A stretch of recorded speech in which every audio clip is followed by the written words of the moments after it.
Hello. Thank you for the resub.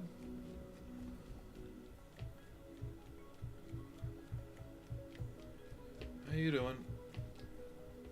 I want to see something. I remember last stream, my pause screen, the chat had nothing to do with my stream. It's like somebody else's chat was in it.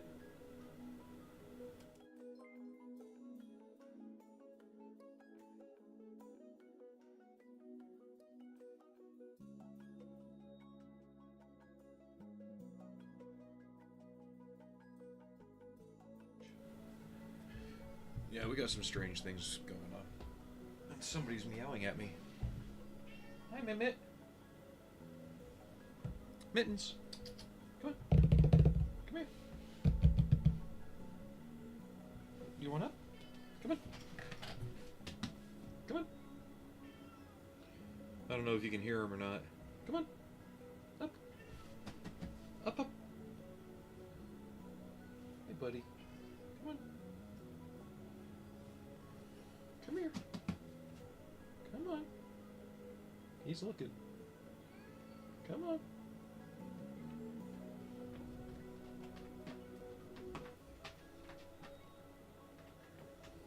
Come on, little guy.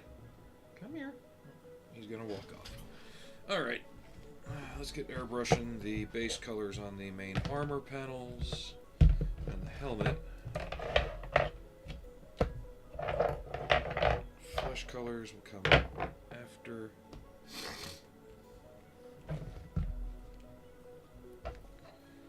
And the weapon and the other pieces are different as well.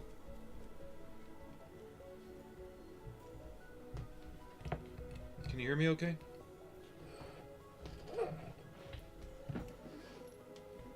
Really, airbrush?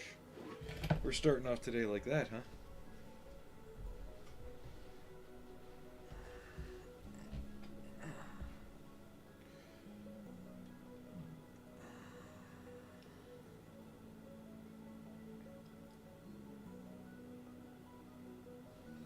A little quiet. Well, I did move the microphone around a little bit, so maybe I changed the angle. Or I'm just being quieter than normal.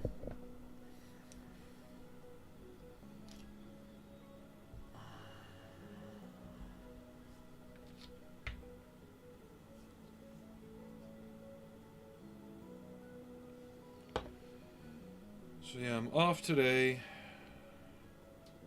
Working open tomorrow. And then I'm off the 11th.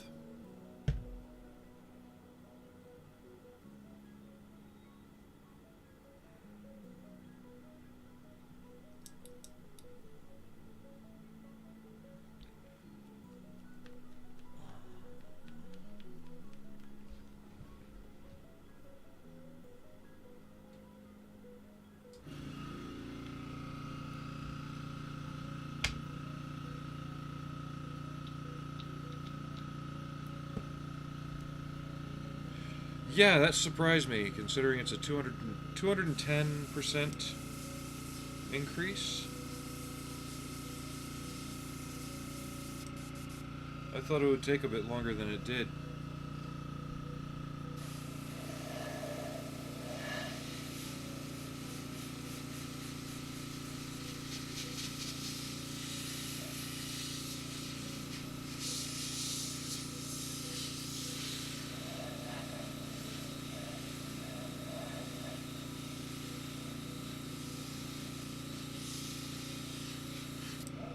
still be a little thick.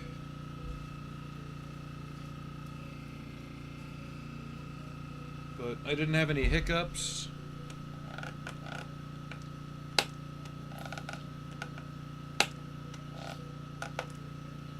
No failures, no oddities, so yeah, it went fast.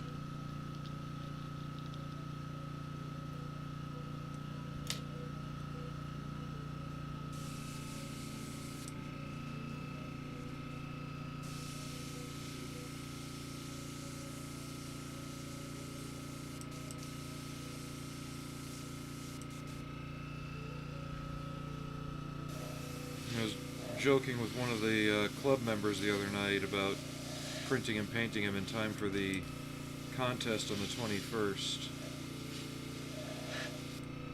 I figured I'd at least get the files and get started printing him. But yeah, I really didn't think he'd print out that quickly. Okay, what's going on here?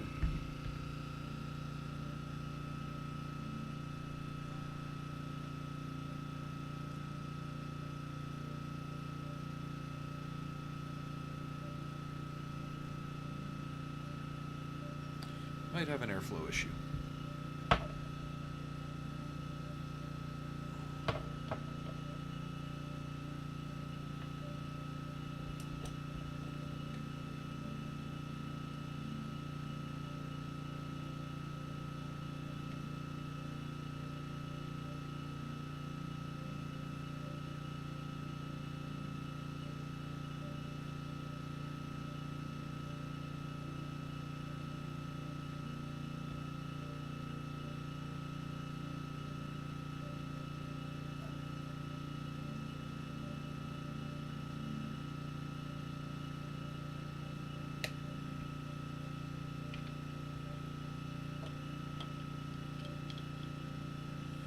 Overall, the scale is slightly smaller than Vasquez.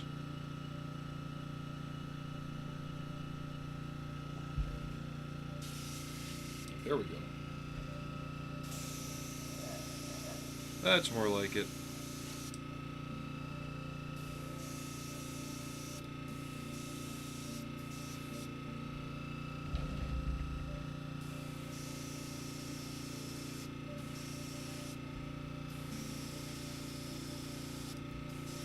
And I had to take care of some minor incorrectness on the pulse rifle.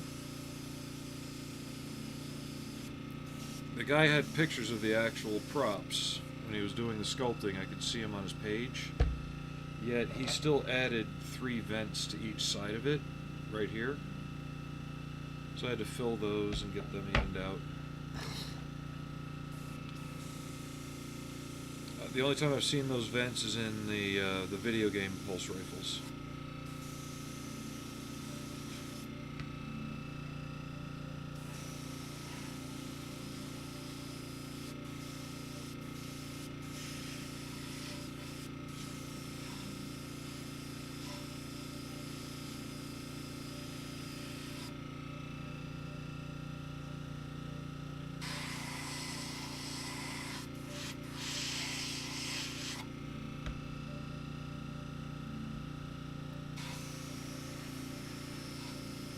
Yeah, with the no issues and no oddities on the prints, I was able to just take the parts off and start the next one. The display base is even finished. Just sitting in the printer waiting right now.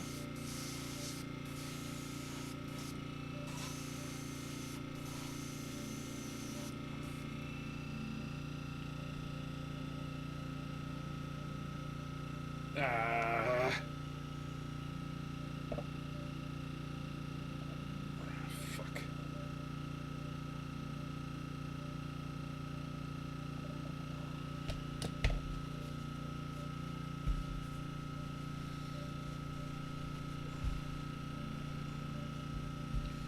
Put down the stinking airbrush when you're doing shit, dummy.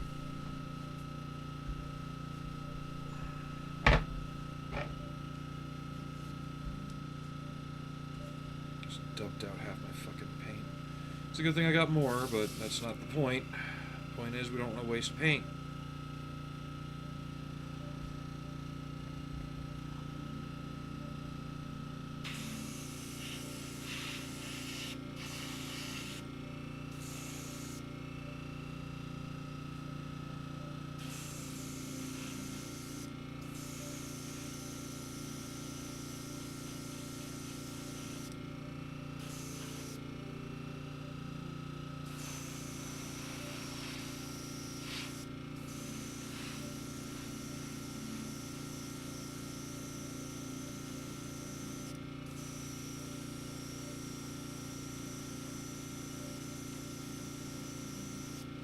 This is also a good example of the experimental helmet in Generation 0. You bring that up and look at it, it's the Marine helmet from Aliens.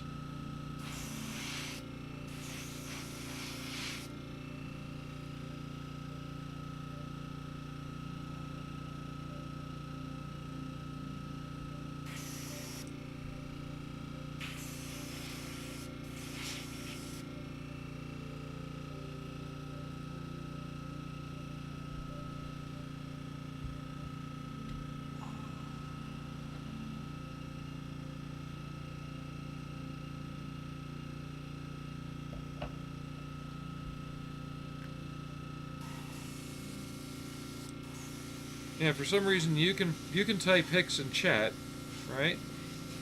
But I can't put him in the stream title.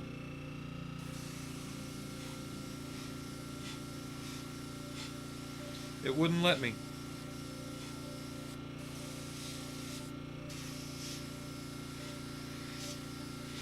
At least not on Twitch. I could put it on YouTube, but not Twitch.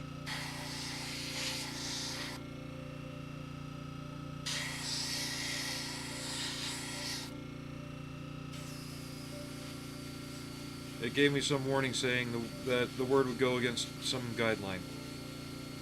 So the only thing I can construe is the derogatory nature of the word in certain regions of the country.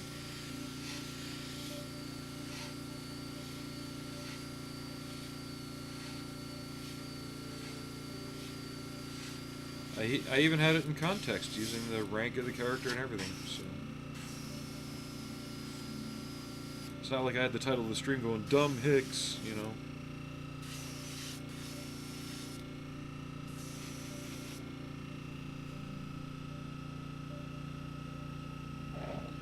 But whatever. Like I said before, it's gotten to the point where we can't even speak clearly to each other.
Hope everybody else had a good weekend, though.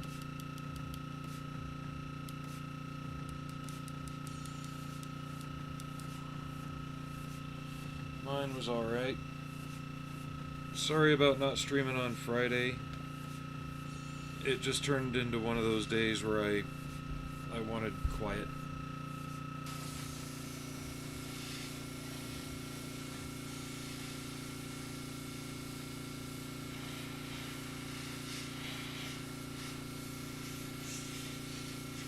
Can't explain it otherwise.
I really should not be holding him by the motion tracker because I could just see that snapping.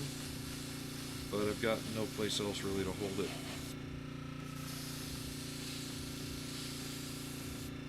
We're almost done.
That's it for those pieces.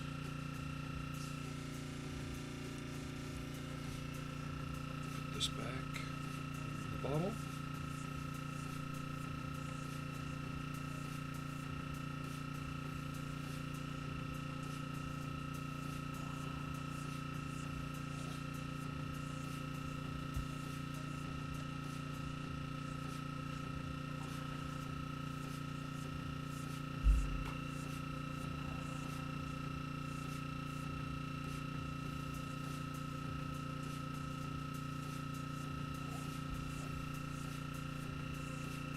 Today's starting off messy, I'm afraid. But that's okay.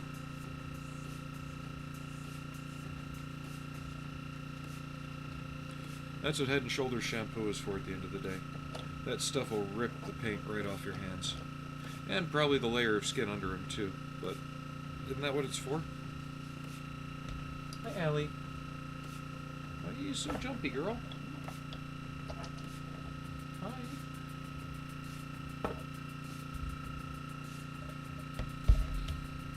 So she'll be a good cat or a bad cat.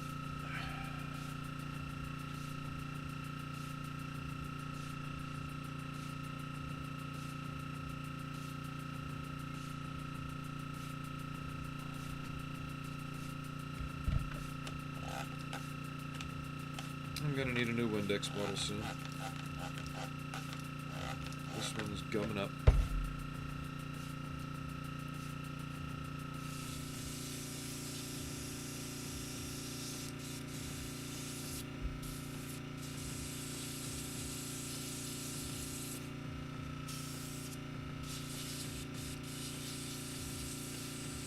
I'm trying to remember what color I used for the base color on the, I think it was Iraqi sand for the camouflage. I want to say it was Iraqi sand for the BDUs.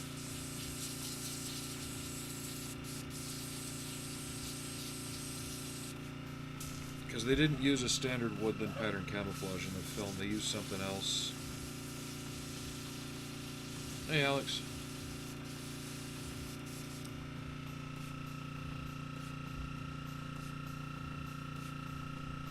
Yeah, I've got 10 days to get them done.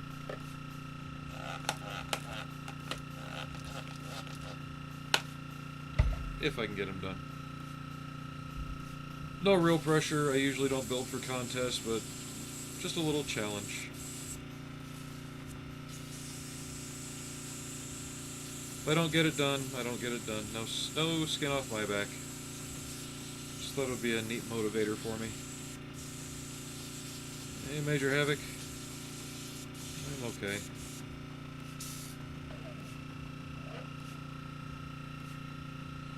And our new sink disposal is going to be here at some point today.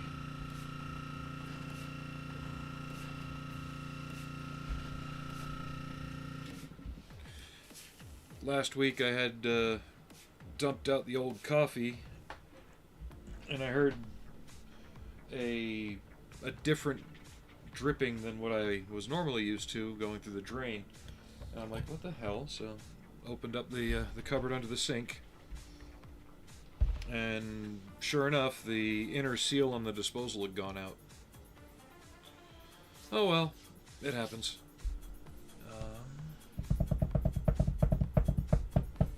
Let me go look at Vasquez real quick just to make sure I got the right color.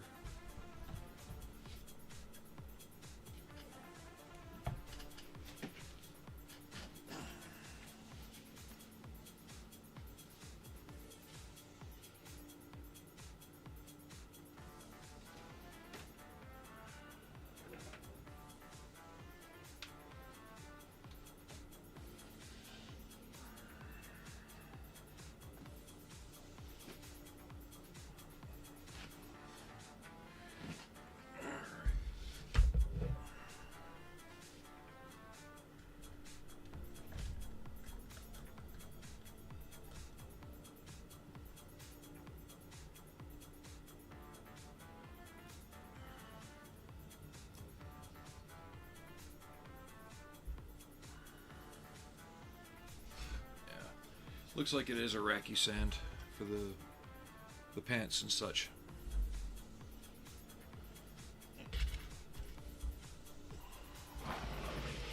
We'll just stand her over here for a bit.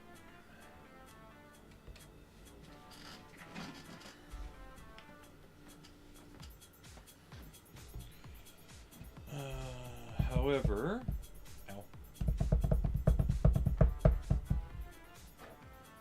what I'll probably do, since this is going to require a lot of handling, is paint the armor parts first, and then I'll have to go through and do this by hand, I think.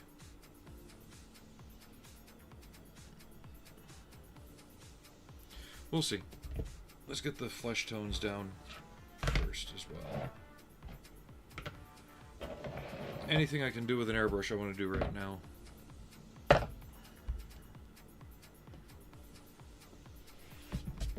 Yeah, sadly, they're not in the same scale. Vasquez is a slightly larger scale.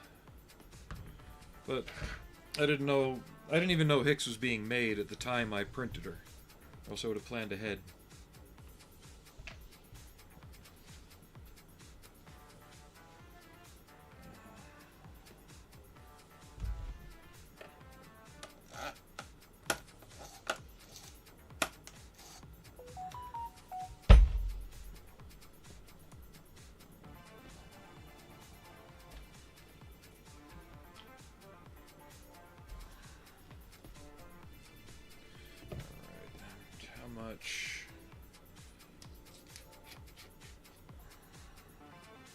I might have enough to do these.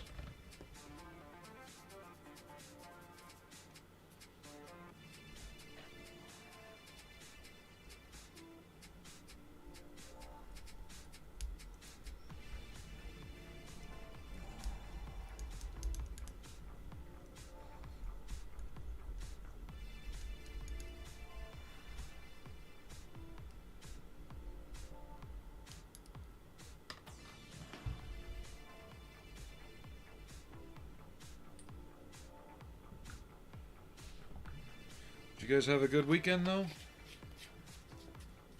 Do anything fun?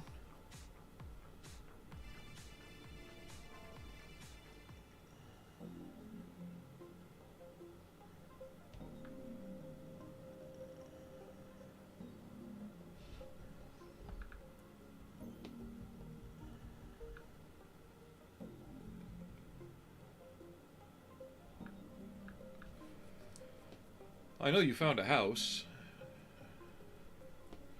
Actually, I hope that by the time I get finished, he announces that he might be doing Hudson from his last stand. Because I think that would be a nice one to add.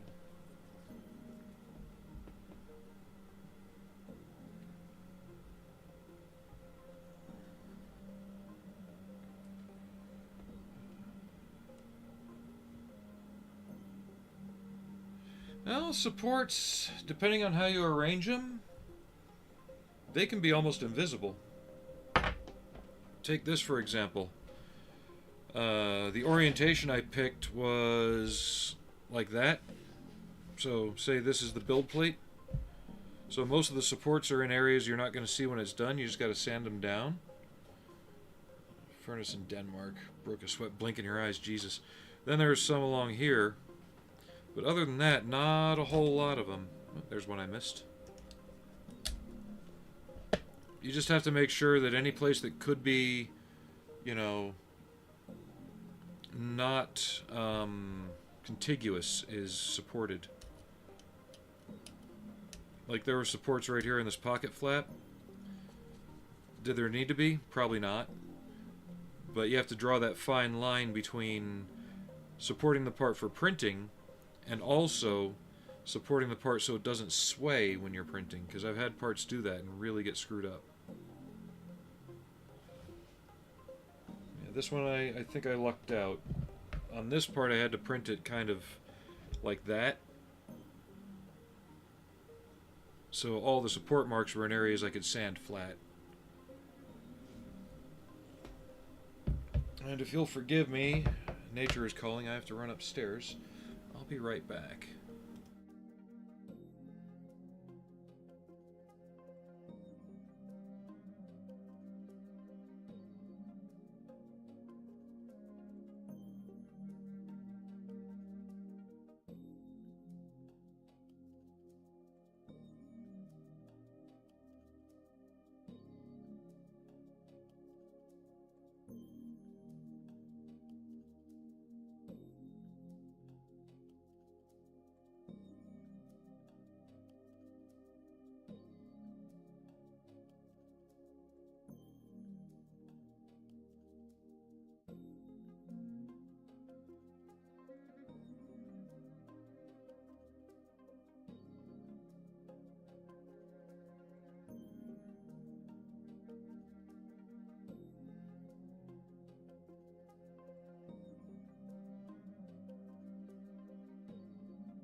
Sorry about that. Didn't mean to be gone as long as I was.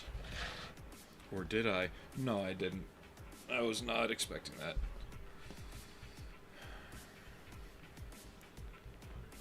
The wife thought it would be nice to have Arby's last night, and I've been feeling a bit gurgly ever since.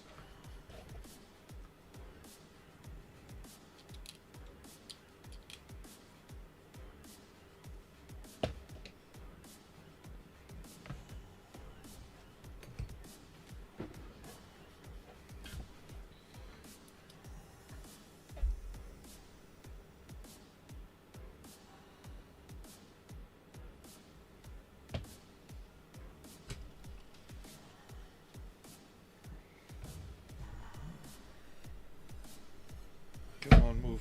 There.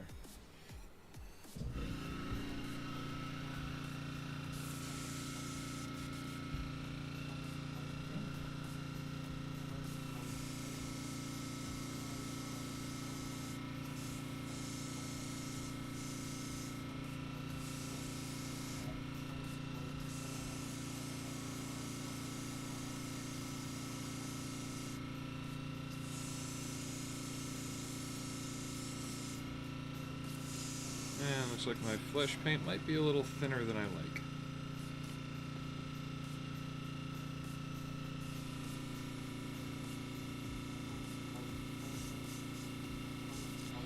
Well, one of the awards at the contest this is going to be going to is it came from Hollywood. But that can also apply to, like, sci-fi kits from, like, actual, like, movie vehicles, things like that. But from what I understand, there's not a very strong large-scale figure presence at it.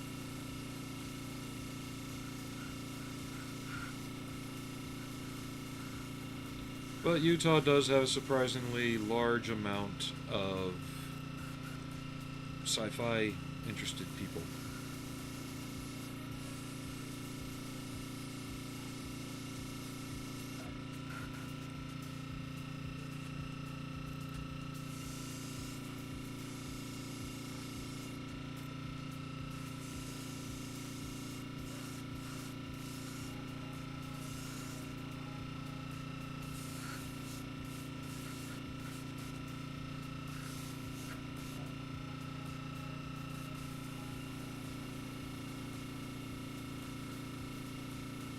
Drying off the paint a little bit.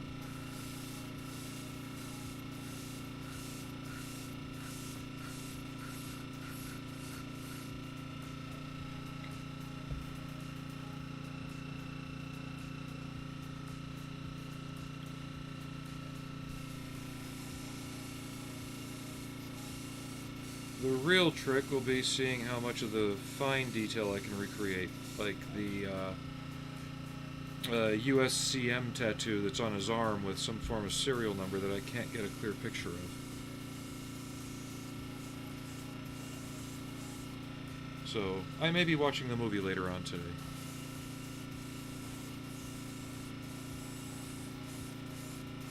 If I have to, I'll even drop the projector.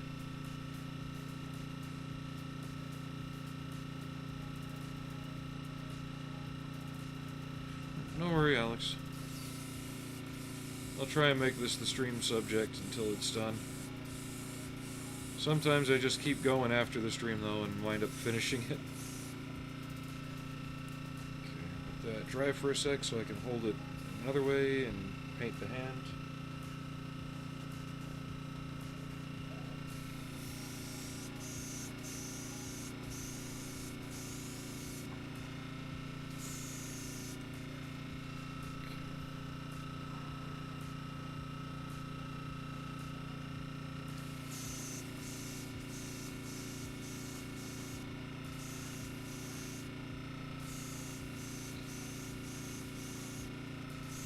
I hope he does Hudson, though, because that would be the perfect character to finish off the trifecta with. There's plenty of Ripley out there, there's plenty of all the other characters, but there's no Hudson, there's no, you know, Drake. At least not in a decent, realistic way.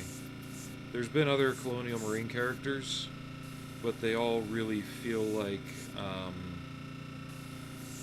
the video game characters. They all have that really heavy, muscular feel about them. And I might have to go upstairs again. This is not good.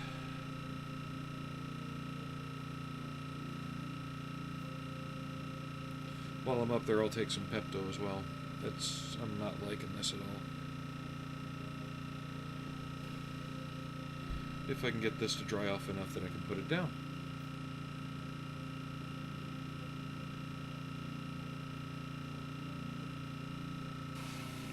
Just spraying air over it to help it speed up.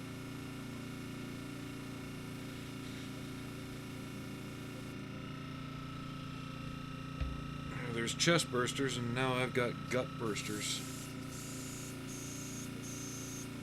Just not enjoying things right now. Thought it was fine. I even waited a little bit before I started the stream to make sure that this wouldn't happen.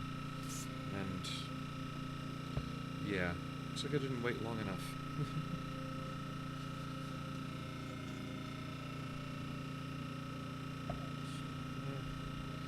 Feels like it's passing for now. I'll wait it out.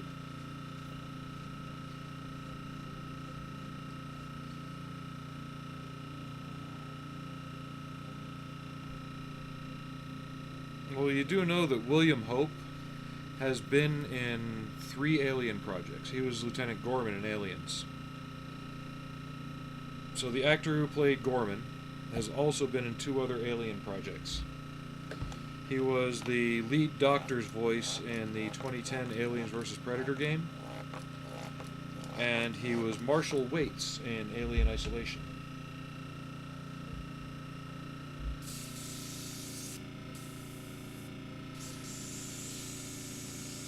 And don't even get me started on Lance Henriksen.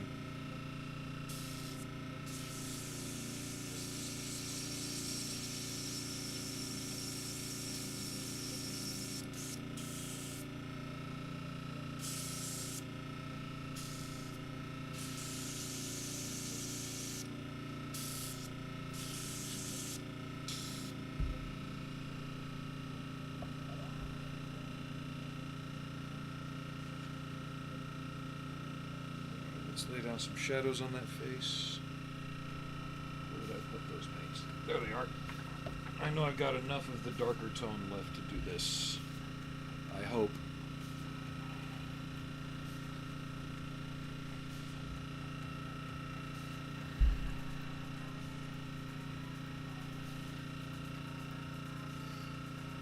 Ow. I think I left my pliers upstairs too.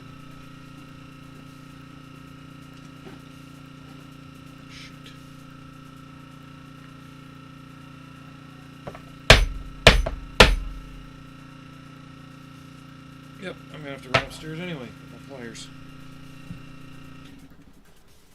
Unless I've got another pair down here. Possibly. One moment, please.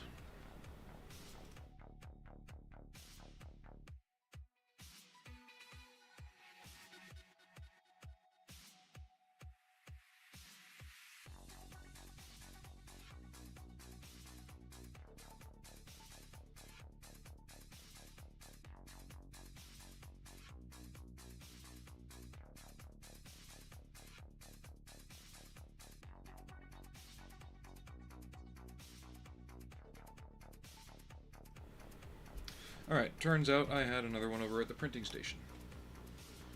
So.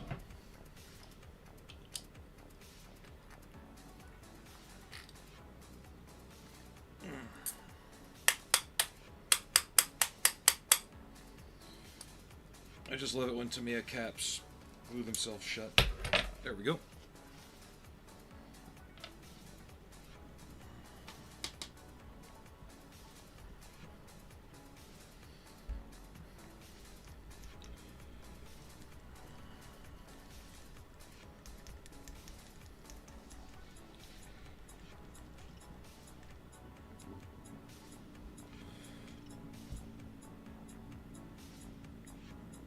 No, not in this case.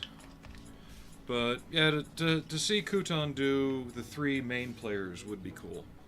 So Hudson, Hicks, and Vasquez all together would be a neat model display. I'd even reprint Vasquez at the same scale as Hicks if he does Hudson, I'll probably do that. I gotta clean up the desk real quick from this.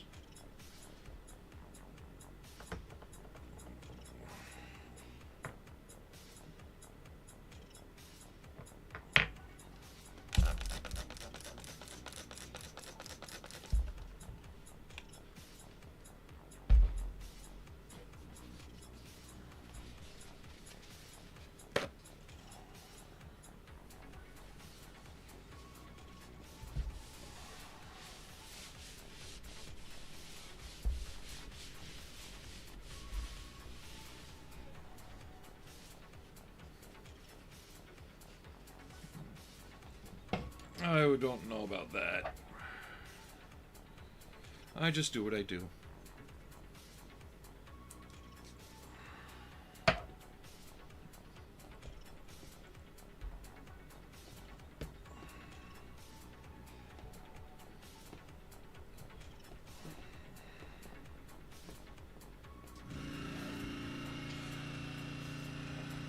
I just wish I could put more time into my streaming than it feels like I've been allowed lately.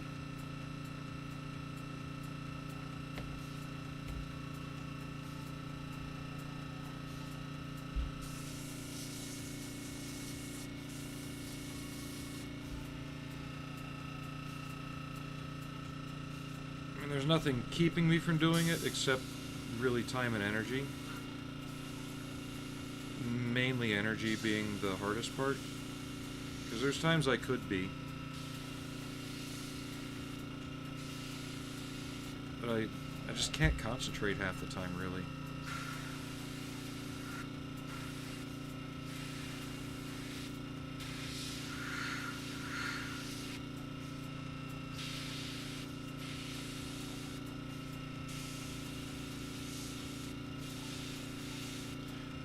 That could also be me just being hard on myself too.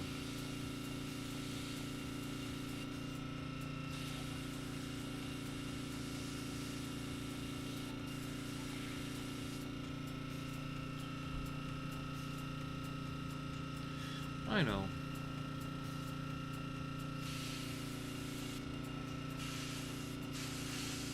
And I've got people like Aries telling me that all the time.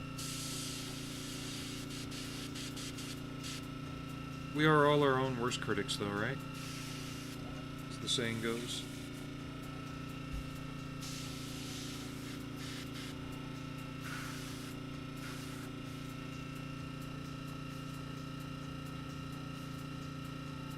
That's starting to look more like Michael Bean.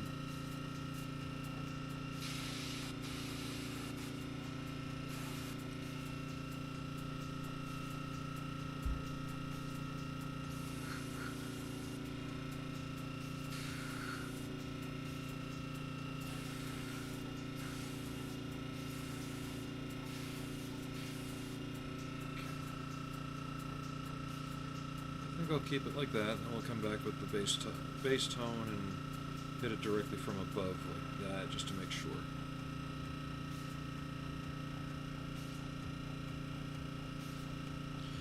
No, but I'm one of the people that's like, I feel is genuinely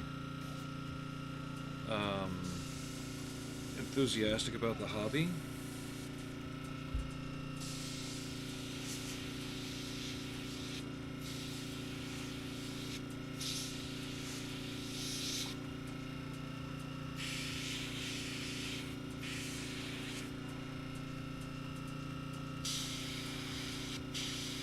I'm not in it for the product placement or the sponsors or anything like that.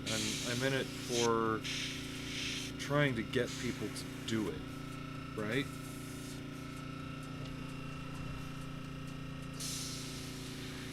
And by that, I don't mean do it my way, but to see that, you know, you can do it without having to spend millions. Like, yeah, I've got a 3D printer. It's just a tool, you know. What I'm doing, you could apply to any resin garage kit made in the traditional sense, any plastic figure kit made in the traditional sense. You could still use these techniques and methods on and get good results. It's not about where it came from.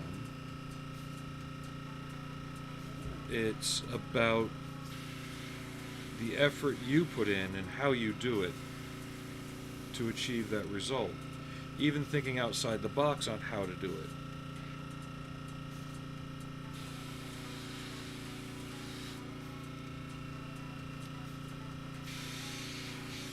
And I just see so many people get hung up on brands and techniques. You know, like, I've seen other people touting oil washes lately again, and it's like, you wonder why people call this generation the Columbus generation, because they act like they've discovered everything, and they haven't.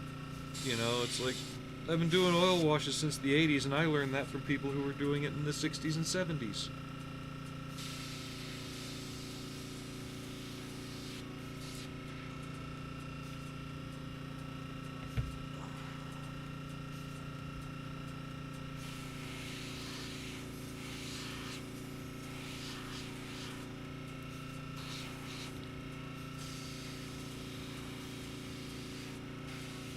Or like using inks. It's like the technique of using inks is extremely old. And yet people see it repackaged as contrast paints now, which is essentially the same idea. The material might not be ink per se, but the idea of laying down a certain color and then using the transparency of the ink over that color to create your base color, and the contrast and highlight and shadow is nothing new.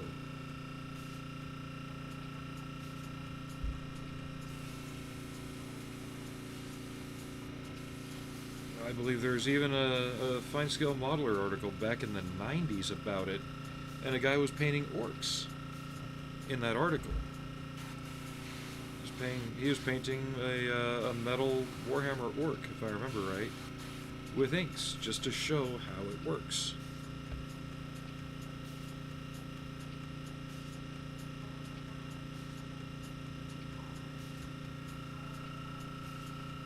Alright, I'm probably going to have to hand paint his other hand, because it's attached to the pulse rifle. Actually, I can base coat that. So let me clean out this darker tone. I got some cleanup to do on that anyway. Yeah, let me clean out the darker tone here. Clean out the airbrush. We'll clean up the nubs on his hand that I missed. That'll be really quick. And then we can reshoot with the flesh tone, because I got to go back over all this stuff from the direction of light.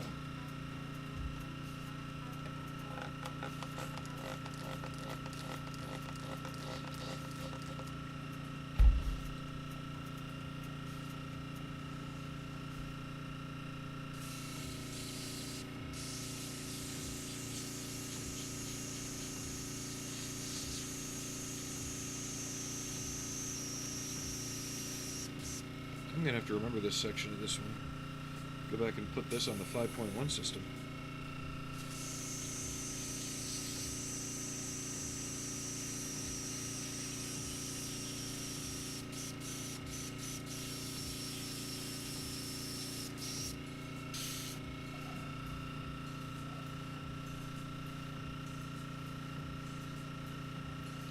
And Michael Biehn's another one of those actors that can disappear if he wants to. Look at him between Terminator, this, and then 3 years later he's in The Abyss. And honestly, he was almost unrecognizable in The Abyss. Like, he looked like a completely different actor. And then Tombstone.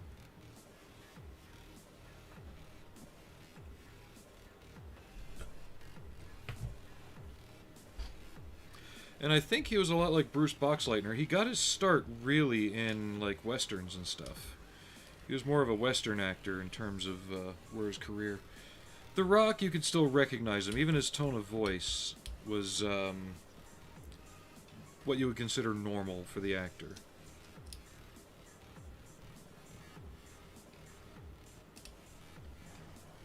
See, I missed a couple little support nubs right here.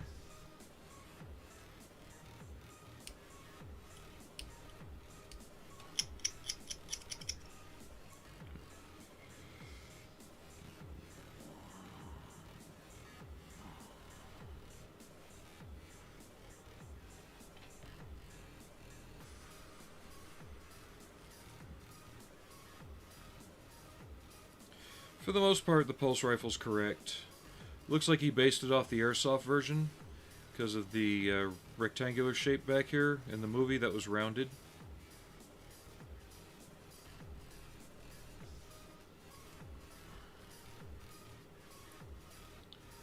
And then there's also some video game details that were added that didn't need to be, such as these 3 vents that are right here that I filled in. So right there. Other than that, it's alright. But that's just me being nitpicky. Like I said, I own one, so it's obvious to me how it's not correct. And most people here would hate to find out that I painted mine red.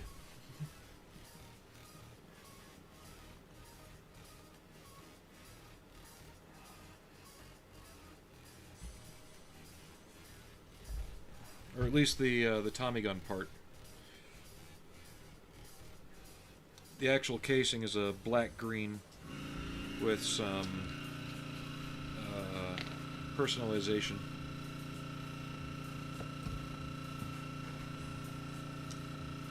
If you played Colonial Marines and unlock the Red Reaper skin for the pulse rifle, you'll know it. It's a shame that game couldn't have been just a little bit better.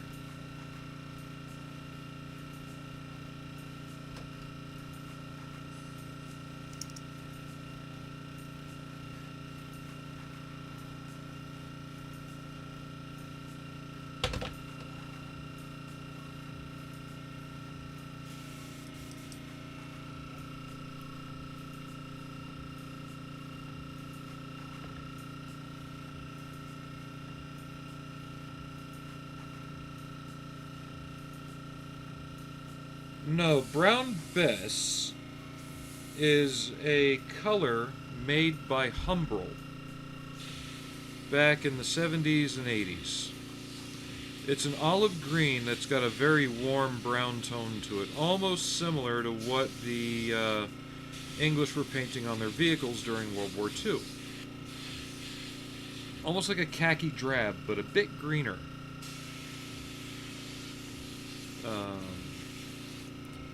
All the things like the pulse rifle, the motion tracker, the shoulder lamps, those were all painted in that color. Airfix discontinued that color, but brought back the name later on, after 1986. So everybody who's painting things Brown Bess now are painting the wrong color. It's the Brown Bess now is actually like green, or something like that. It's a radically different color to what was originally on there.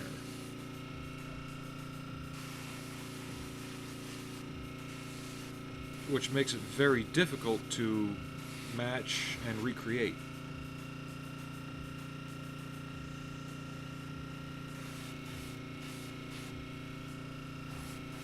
And what doesn't help, no, the functional prop, these were aluminum. Right here, all this. And this is on top of a standard Thompson submachine gun. And then they put a Remington 870 shotgun inside here and use the shroud, the heat shroud, from a Franchi Spaz 12 shotgun flipped backwards for the rack. And they made it work. and then there's just a square metal sliding part for the stock. I'd show you on the airsoft one I've got, but YouTube and Twitch really don't like people just demonstrating firearms on live streams for some reason.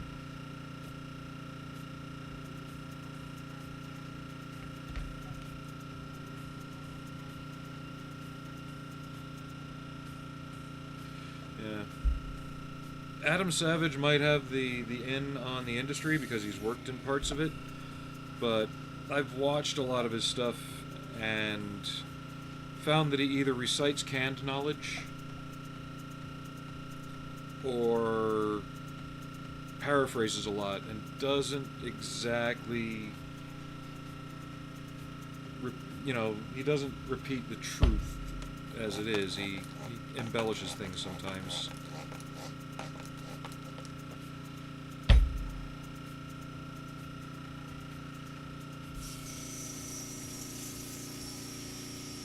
Uh-oh.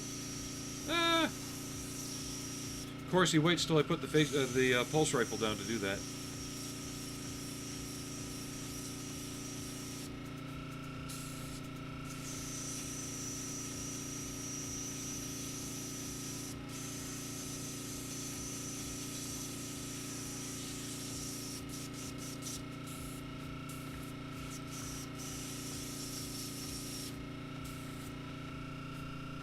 Ah, shoot. I forgot to do... Alright, gotta reload that color again. Because I was dumb.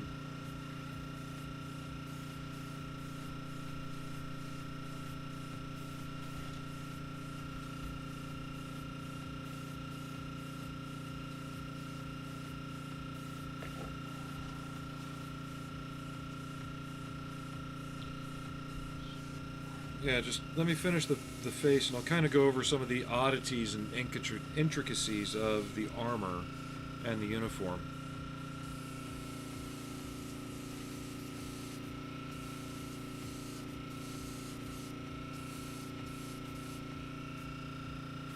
There we go. That sharpened it up. All right.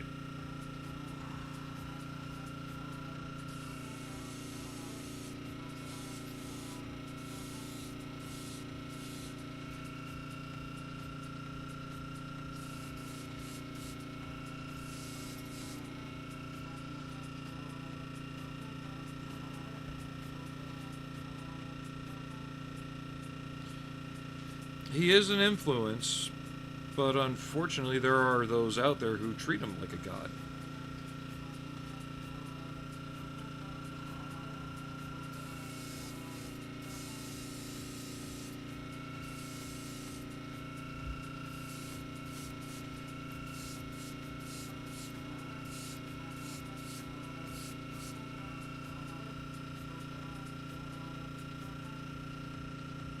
That's better.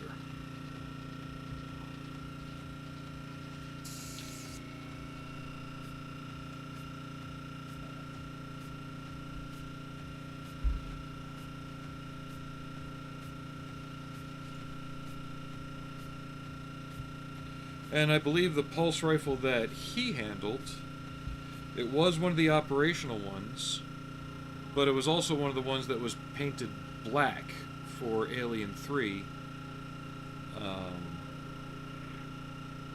and given some different markings.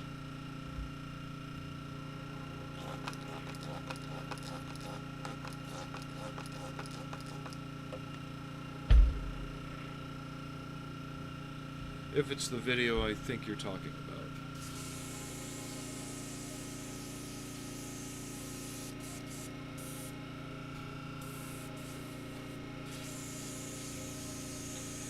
And as far as his influence, earlier it was good. I've watched some of his stuff now and it feels very clickbaity.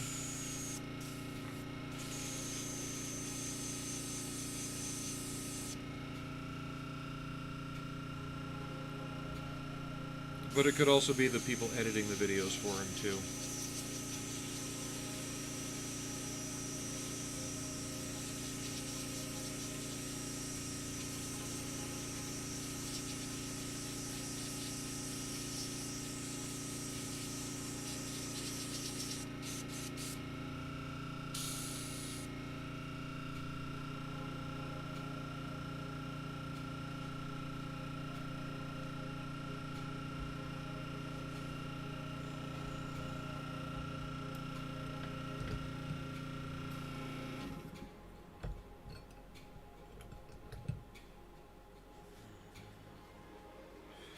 But yeah, if you want to bring up a picture of like any of the Marines from the film, I can point out some things.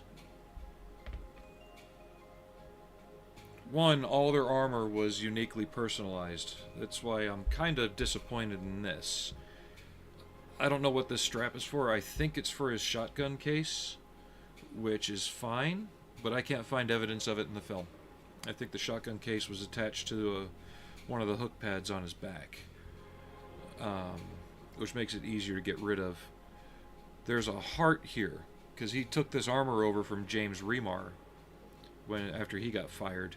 There's supposed to be a heart over this latch and key and lock. On the back it says lifer down here, then it's got some Chinese or Japanese some symbols coming down the back.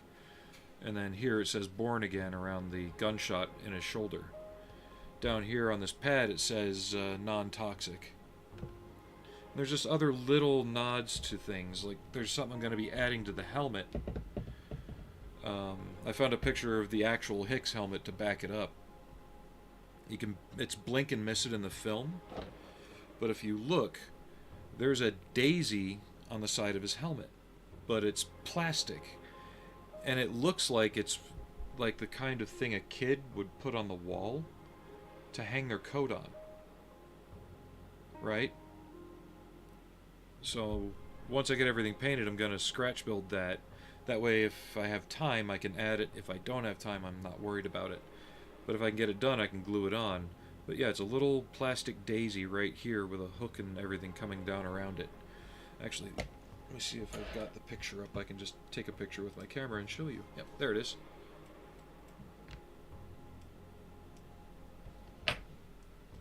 And I really think this is something from the UK. Because I can't think... Everything was made over there by Terry Rollins, and then it was customized by the actors.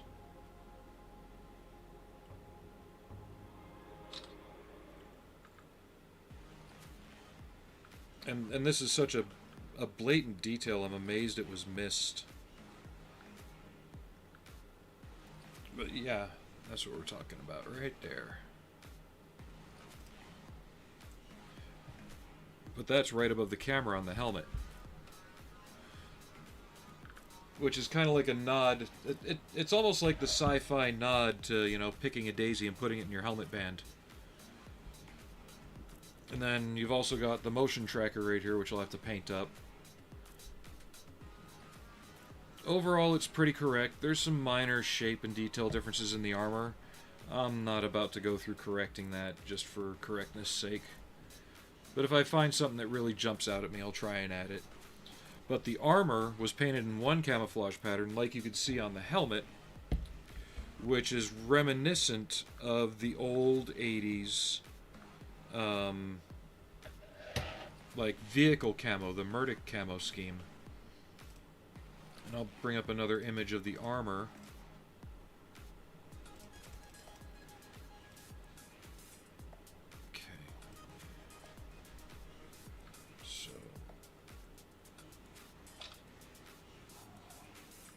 And again, these are all painted up by the armorer for the film, but that's what I'm going to have to recreate. So I'll need chocolate brown sand and a lighter white sand almost, right?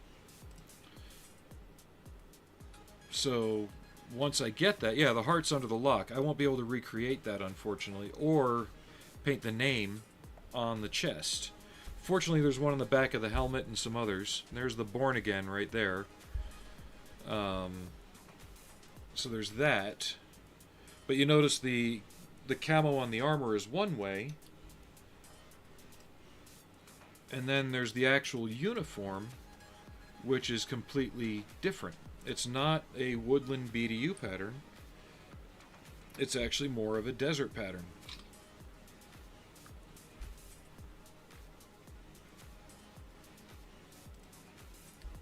Like this. And that's what I painted Vasquez's legs in, because all the Marines had that one same pattern uniform. So there's the face. Not my best efforts, but it works. Feels a little caricaturish. But yeah, I'll be able to do that here.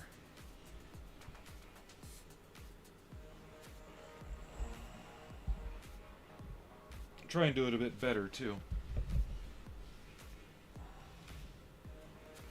And then the boots, for what we're going to see, he got them right. They are literally Vietnam era jungle boots with green canvas uppers and black patent leather. So, and those boots, that style of boot is still made today. I could go buy some for 40 bucks right now if I wanted to. And that's not the cheap Rothko ones either.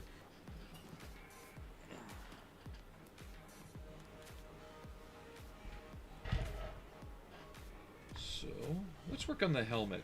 Unless you guys want me to work on the pulse rifle first.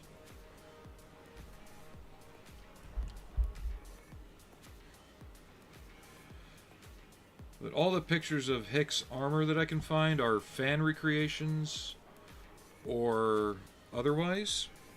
So the only thing I have that I can base my painting on that I know is 100% real is the helmet with the plastic flower, because that's actually in a museum. So I'm going to base my color choices on that, which is chocolate brown over forest green with sand, and then I'll mix up the whiter buff color.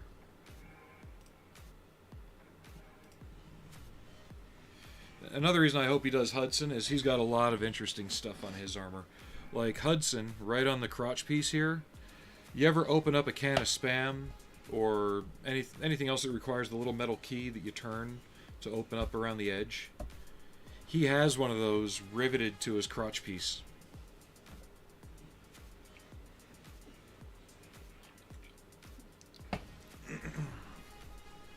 And then he's got other things on his armor like contents under pressure, do not puncture, and all that other stuff.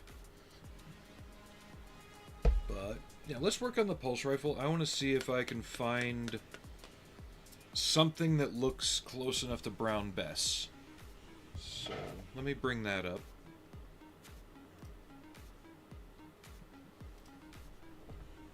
And we got another subscriber on the channel. If you're watching, thank you. Let's see where we're at. I think we're really close to breaking 300. Yeah, we're at 298 subscribers now on YouTube. So whoever subscribed to me, if you are watching, thank you very much. That would be Space King Media.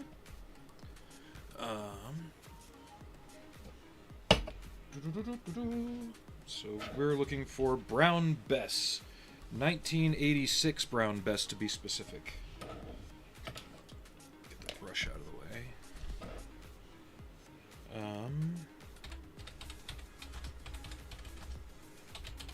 Sure, if I just Google Brown Bess paint, I'll get a bunch of responses on that.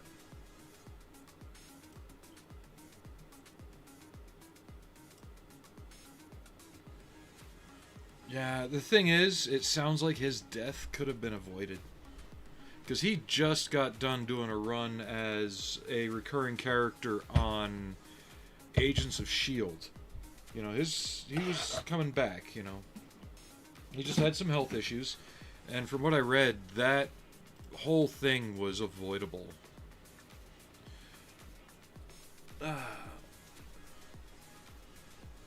So, Aliens Brown Bess using Tamiya acrylics.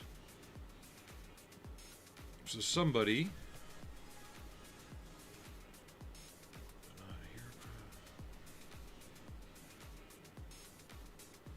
Khaki drab, NATO brown. 35% khaki drab, 65% NATO brown. Yeah, so it's like a brown drab mixed with a hair bit of green. And you don't have to be perfect, because if you watch the film, the color correction on the film also played a major role into skewing the colors. So, let's field gray. There's khaki drab. And NATO brown. Come here. So I'm going to mix up something that I think is close enough. I remember it being more on the brown side, not green. But if you watch, like I was saying, if you watch the film, and it's really apparent during the scene when Hicks is showing Ripley the pulse rifle, the grain and the color correction and the lighting really crush that color down into the green range. Like, it almost looks like this, when it shouldn't be that.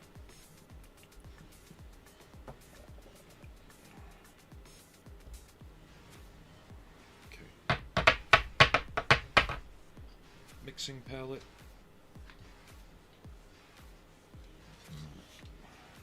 Even the APC and the dropship models, I think, were painted in that color, so everything would kind of match visually for the equipment.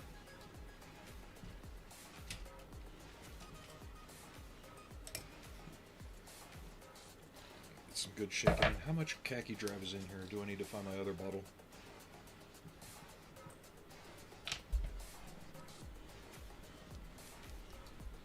Okay, I'll have to get my other bottle. We'll add some into here. This will be our sacrificial bottle.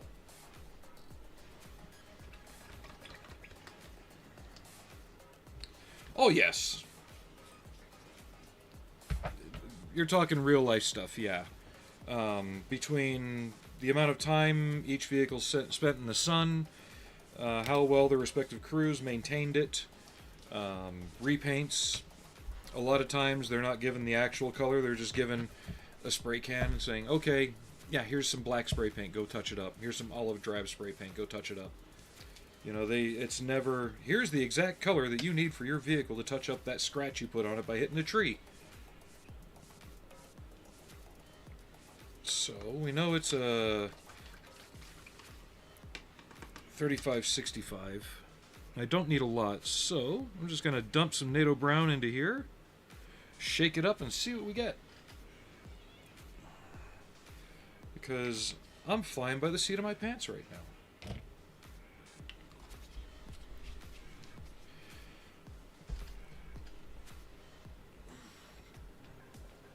And a perfect example of like paint rivet counting to really set people off.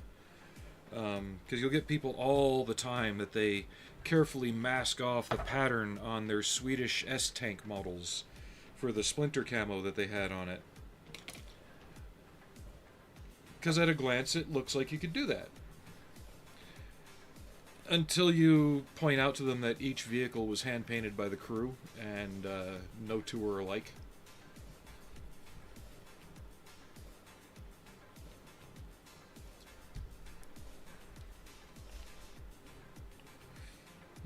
Okay, now you see that? That's closer to brown best, because if you notice, it's not exactly the brown color, but it's not the khaki drab. So it's like a grayed out greenish field drab color. I don't know, I'm trying to be specific, but it sounds like I'm being vague at the same time.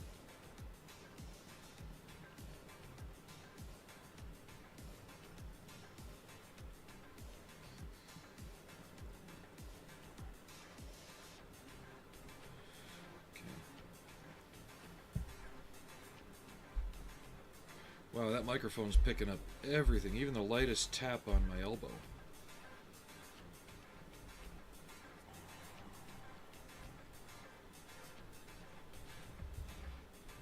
So, according to YouTube, if I can get 700 more subscribers, I can start to monetize.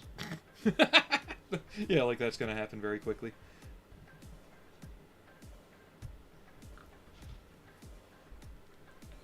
I'm just going to keep shaking this because there's a lot. The color that was in here was a bit thicker, so just trying to make sure it all gets mixed in. But we got plenty to paint the pulse rifle, the backpack light, housing. So this housing part should be brown bess, the pulse rifle, and the motion tracker. Yes, I am, Yankee. I'm doing Restream.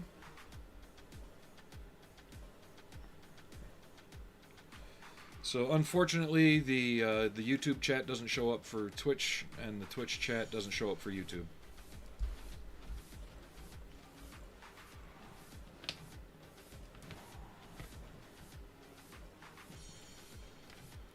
That actually looks like a pretty good approximation to me.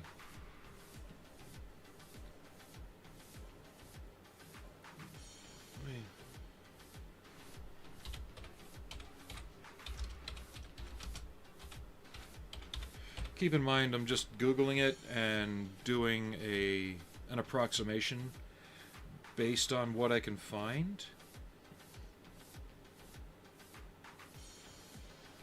Because none of the pulse rifle props retain their original paint. They were either stripped down and turned back into their respective weapons, or they were repainted if they were kept. Yeah, I'm gonna go with this.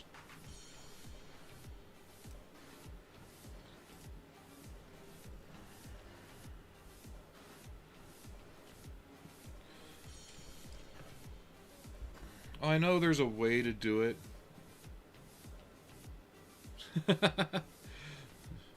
So you'll have to create 800 more profiles to do that, Alex. While I would commend anybody who did that, please don't. I'd rather you spend your time and energy elsewhere.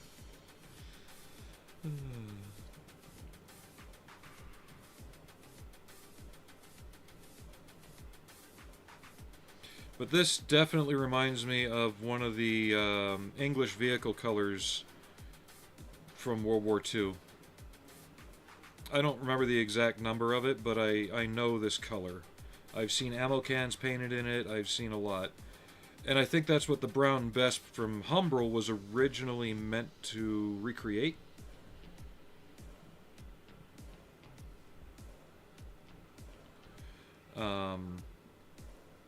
Which is probably the most likely case. If I could find that out, I could just tell you, okay, here's the paint color we're using for this. Here's what you want to use. But the whole brown vest thing, there's people out there that want to be so authentic that they need that particular paint. When it's like, you could just say, well, brown vest represented this, so if you can find the scale color now, since there's so many model colors out there, you could easily recreate that.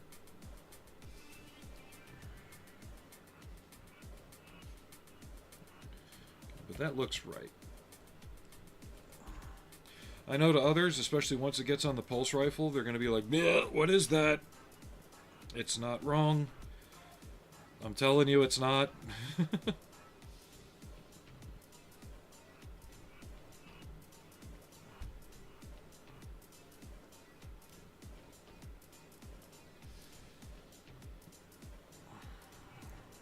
That's right, I forgot to thin this a little bit, so it's going a weirdness. Yes, let me do my usual. Yeah, there's tons of vehicles that were this color. But finding the color they call out for in that range, then you could find it in a more regular scale hobby color.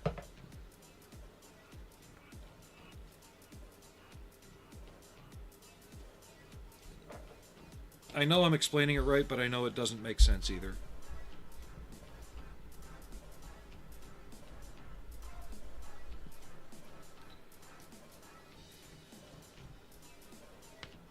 This should spread easier now.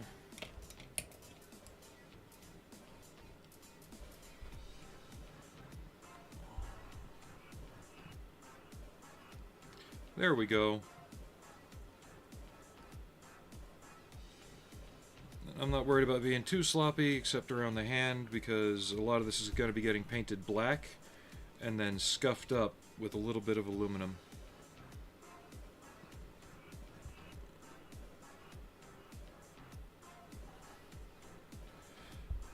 There were stunt guns that were like rubber and fiberglass. They had the same paint scheme. And there was a couple of actual live firing props that had an active shotgun and an active Tommy gun in it.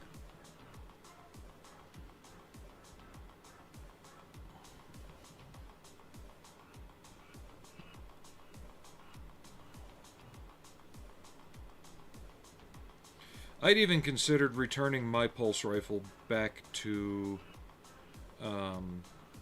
its original state.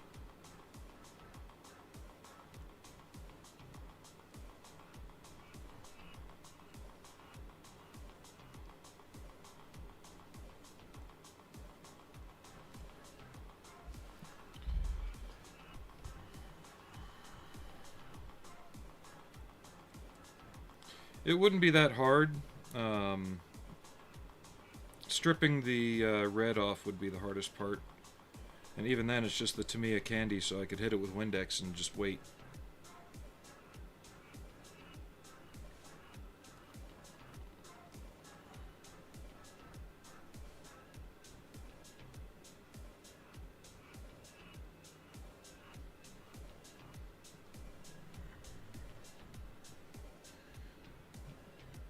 How you been, Yankee? Haven't seen you around in a while. And then again, I haven't been on that regularly either, so no harm, no foul.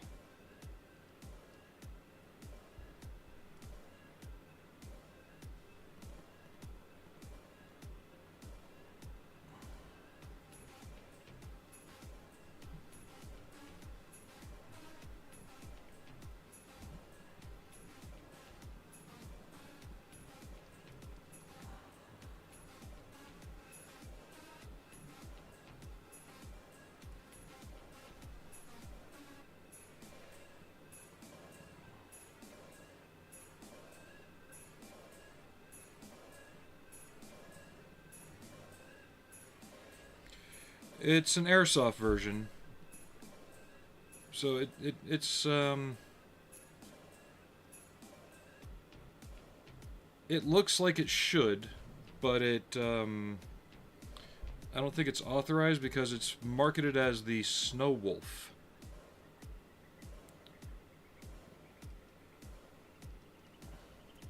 But in terms of being a replica, it is a functioning full metal Thompson submachine gun, airsoft, mind you, that has a plastic shell over it for this piece that also includes a plastic lower for the shotgun.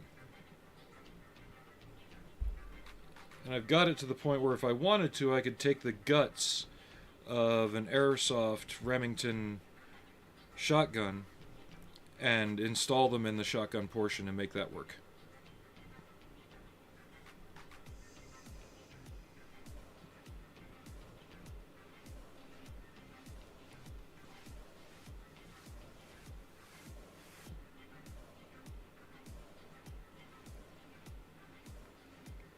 But the rounds counter on it also works. It's got a little IR sensor up here. Every time a BB passes through, it counts down. And to reset it, all you do is take out the mag and put it back in.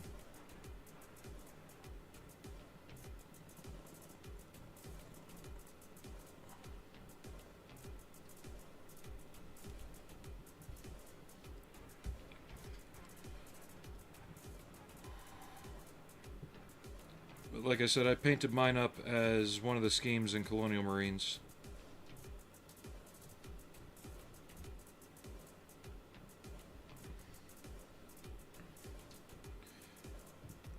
And people here hated when I brought it out at the indoor airsoft arenas, because this thing, with the stock collapsed, this is a very short weapon, and it is great for like indoor close quarters, tight corridor type stuff. Because you got all these guys with their M4s, they're just bumping into each other and stuff. And here, this thing is like an extension of my arm. Why am I closing this up? Because I still have to paint the motion tracker. I'm going to shake it first anyway.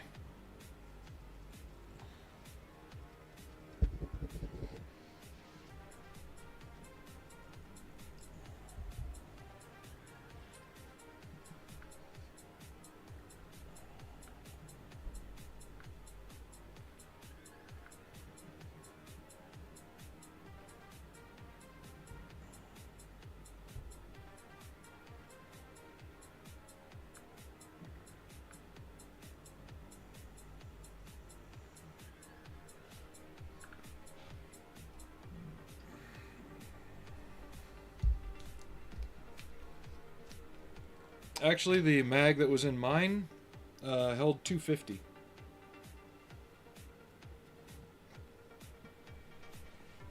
The rounds counter just went to 99.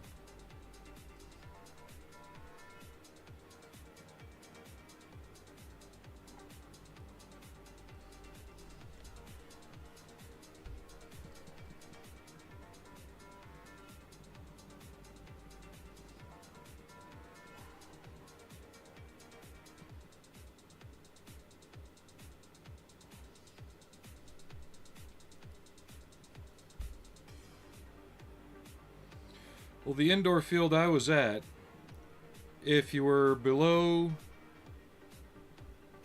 you had to be below, I think it was 300, 350.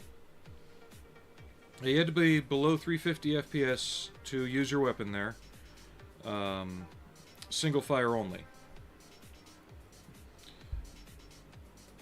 However, if you were under 200, you could use full auto.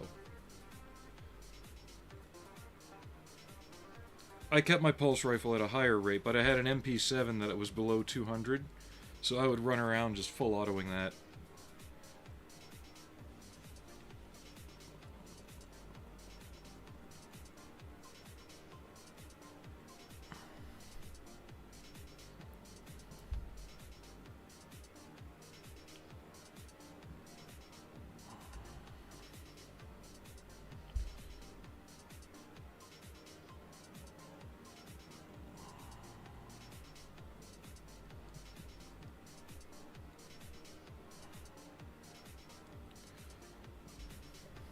The pulse rifle had the range, the MP7 had the saturation.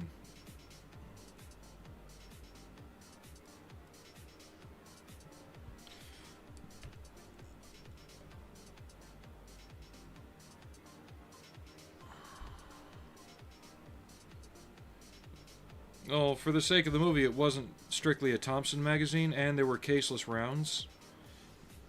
So the propellant being what it was, probably didn't need to be as much. Or there was some other weird science behind it. I know as a gaff in one part, you can see, in a couple parts, in the sub-level encounter, you can see a link of the 7.62 ammo for the smart gun hanging off Vasquez's and Drake's gun for a little bit. And then in the tunnel chase at the end, when Vasquez is firing the pulse rifle, you can see the 45 casings bouncing off the wall next to her. But just like Star Wars, if you watch real close in the air shaft scene when Leia's firing the Sten gun right before she and Luke swing over the gap, every time she fires it, they have to cut real quick. And you can go back and see it in older versions. I don't know if they digitally removed them, but you can see the Sten gun shell casing bounce off the wall and hit Carrie Fisher in the side of the head.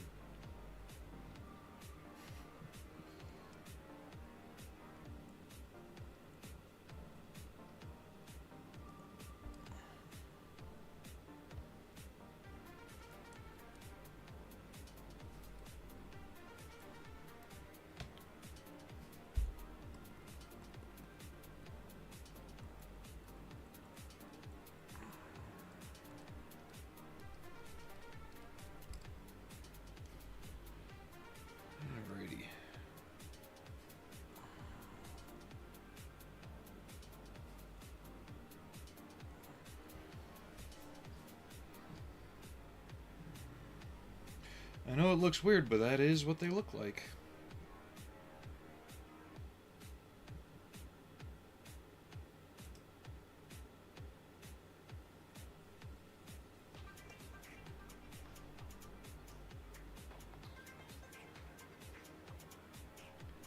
It'll probably tone down, and I can also give it a green wash to kind of liven it up a bit. So we're nowhere near done. These are just the base colors.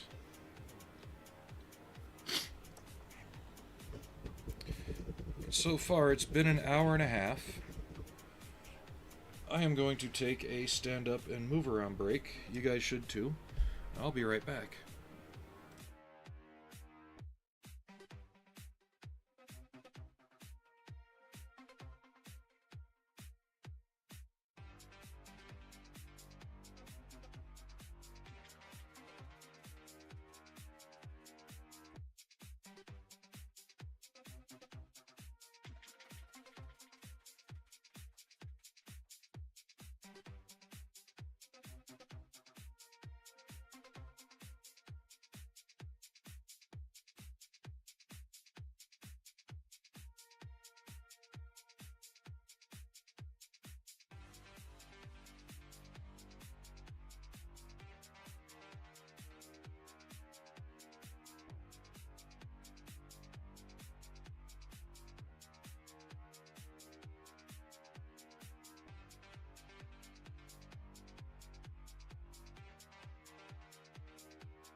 All right, we're back.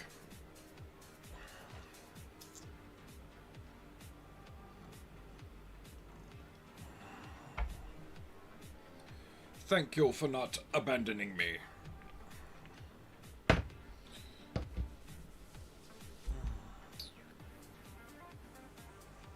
Trying to think of what I should start next. I'm thinking paint the armor. Simply because to do that I'm going to have to handle the pants, right? By handling that, I'm going to wear it off. So if I do the pants now, I'll have to redo it. So I can do the armor now, and then I'll be able to put like something in here to hold it while I do the pants. So that way I can just hold it like that. Yeah. That's how we'll proceed.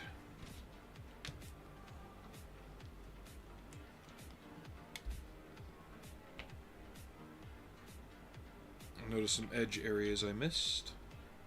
So we'll get those real quick.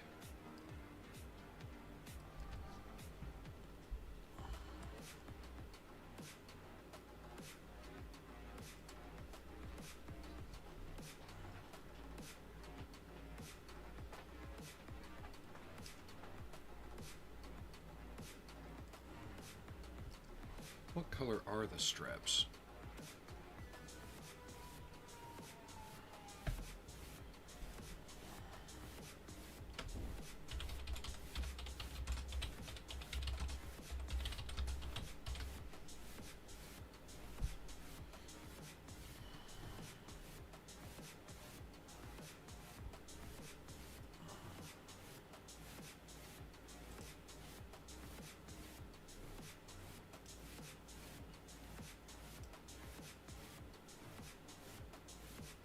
It looks like it's olive green webbing, and the buckles are also painted olive green.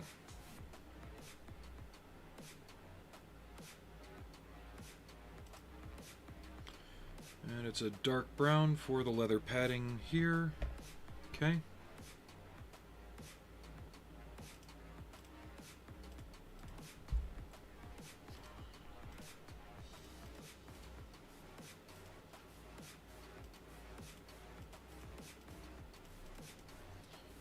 All right.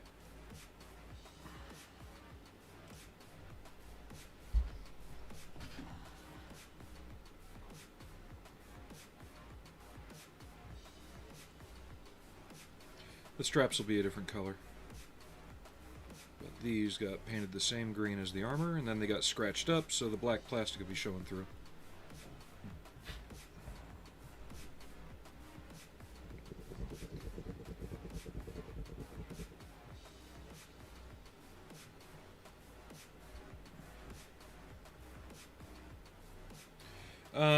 I just go to local craft store and just buy whatever's in the $4 and $5 bags. I use them till they run out, and then get new ones. Some last longer than others, and you start to get an aggregate of brushes that really work well for you. You know, you always wind up having that one brush that just doesn't fail.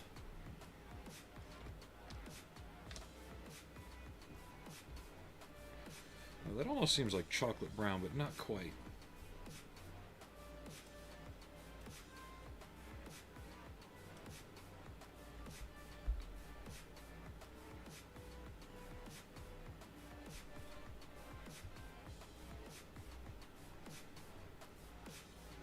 Bring up the picture of the helmet.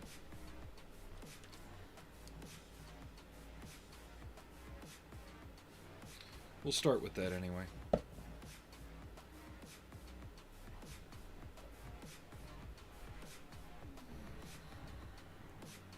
Because what I do with this will be the basis on which all other decisions are made.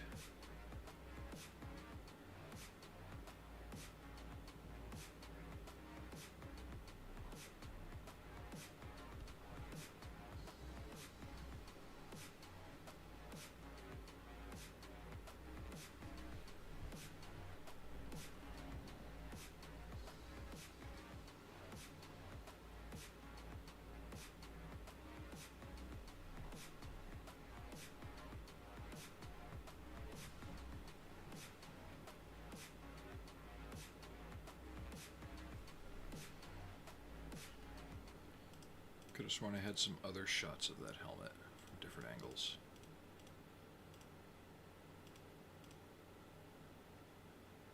There we go.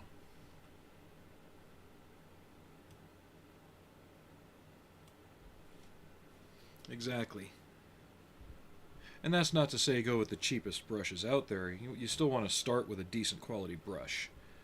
But brushes will wear out. Between cleaning, the different chemicals they get exposed to, you know, all different little factors all play into it. They always wear out. The one thing I will say, others may contradict it. Sables are great for all your base work. They also last the longest. Hello, Allie. Nylons I found are the best for dry brushing. Other people will say otherwise. I like using nylons for dry brushing. The nylon material doesn't like to hold paint that's almost dry, so it allows you a finer effect.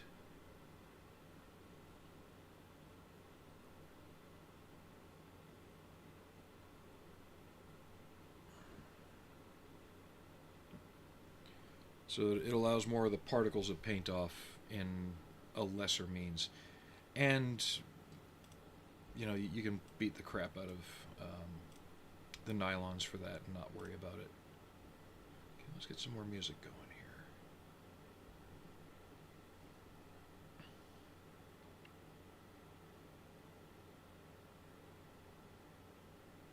Which one do we want to try?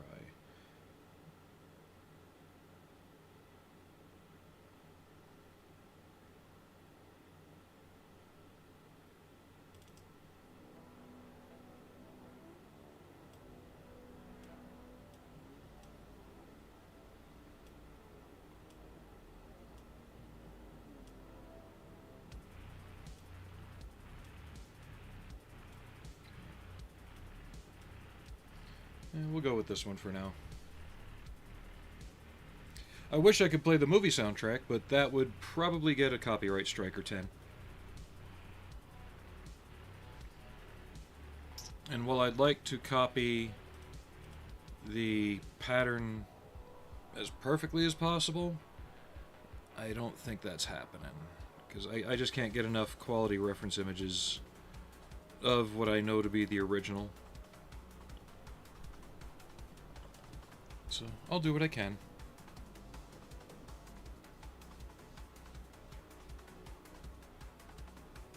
There's a lot of fan recreations out there of the armor.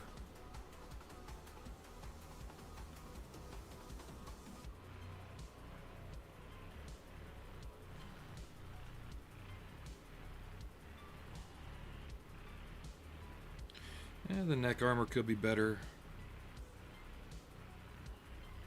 Again, not that nonplussed about it. So we'll keep our fingers crossed for the day that somebody makes a more correct version. For now, we'll live with this one.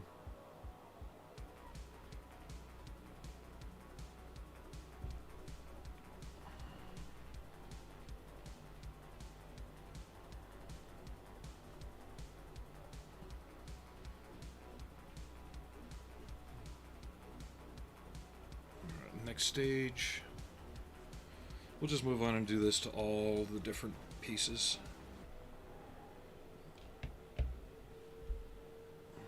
And we have our kitty cat with us. Can we see her? Let's...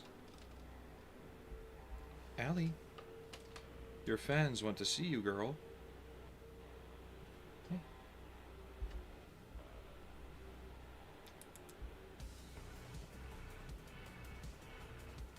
Actually, we'll just leave her where she is. I really don't want that in my face right now.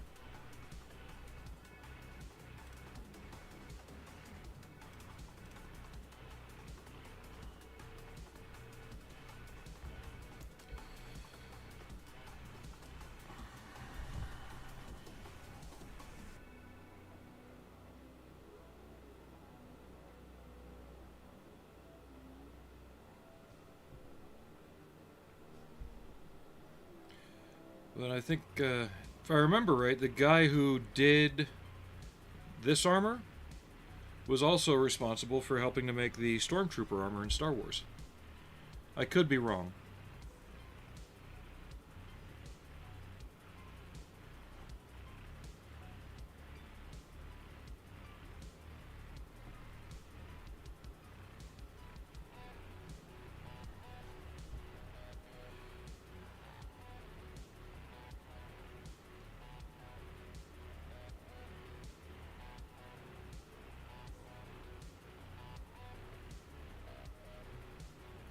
Allie, you're a wonderful cat, but you keep tickling the inside of my arm with your tail as you twitch it.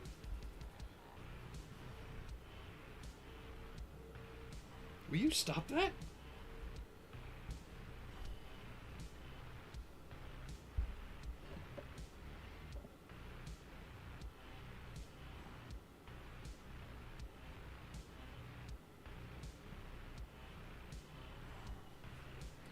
It looks like this person added black streaks to their recreation, and I don't recall seeing any of those on the actual armor.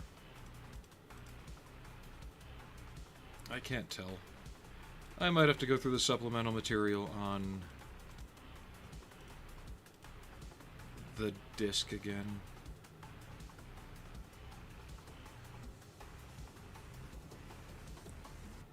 Maybe there is.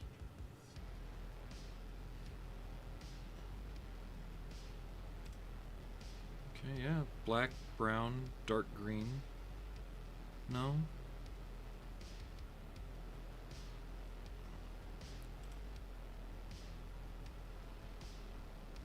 It's like there's two greens almost. Yep, two greens. So there's this green, and then there's a greener green, for lack of a better word, like NATO green. So, okay. The more you study, the more you find out, the more you can do.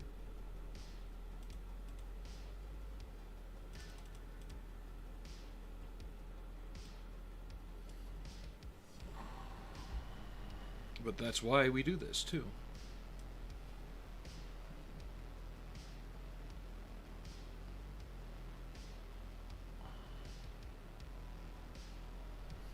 And what it really matters for, it's more for getting the visual tone of the figure right. Where, kind of like, you may not know what the exact color of, say, the Starship Enterprise is, but you know when it's wrong.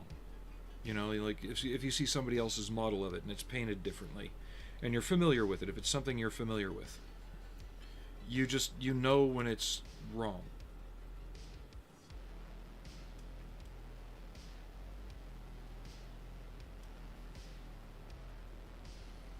You know, you have one of those Donald Sutherland, you know, Invasion of the Body Snatchers moments. You know.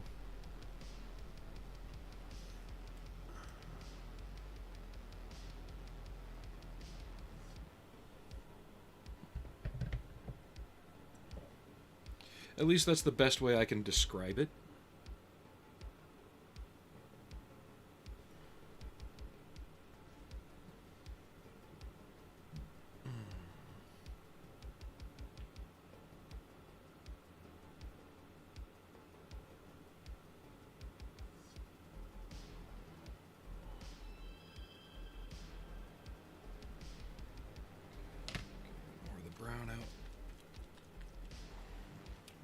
Actually, I have the perfect green for that. It's the Euro 1 green.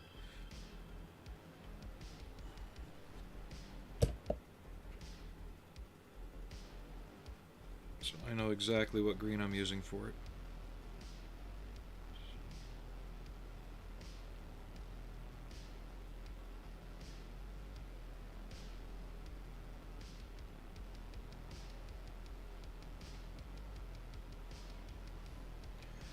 Also, in this case, it's good for the model to look hand-painted, because the armor was.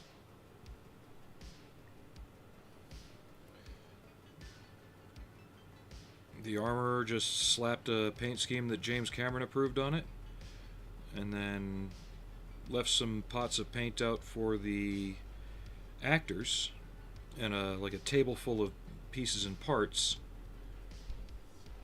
and they all just personalized it. That's where Drake got the chicken bones hanging from his hat.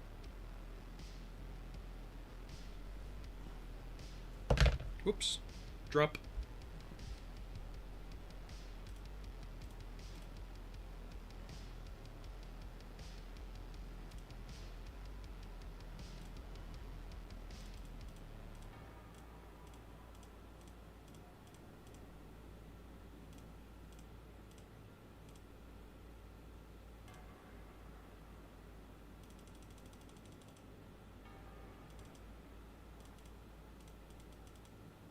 There we go. Backside. Alright.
At least Allie's being a good girl today. She's not trying to get up in my face, not trying to be on the camera.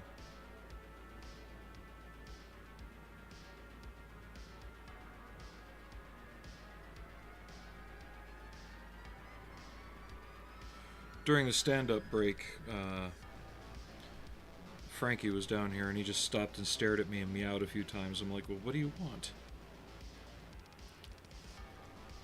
And then Allie came down and scared him, and he ran off upstairs.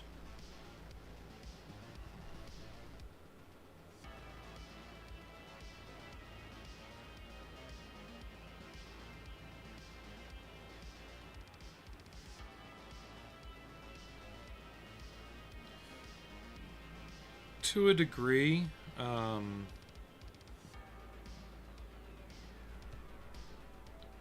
think James Cameron chose correctly in his estimation that, yeah, they could paint slogans and everything on it, and they were channeling kind of like a Vietnam aesthetic as well. That much is obvious.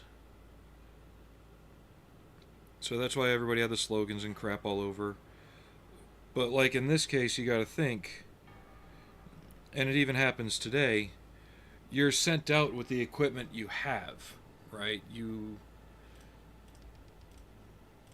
If you're going to the desert, they'll give you desert camo. It'll match the environment. In this case, these guys are going to a colony. There is no camouflage for that. So kind of like how if the military's in an urban environment these days, they won't have urban camo. They have to specifically put on before they go walking down that street. We tried that. The Army had the ACU for a while. They wanted a camouflage that would be universally adaptable, so to speak. And the only thing it actually camouflaged you on was Grandma's couch. So the idea that they're showing up in these camouflage uniforms is not far-fetched. Because, even today, if they're fighting in an urban environment or if they're breaching houses, they're doing it in whatever gear they have. They're not doing it in specialized camouflage gear just for being inside a house, That would be another expense on top of an already exorbitantly expensive mission.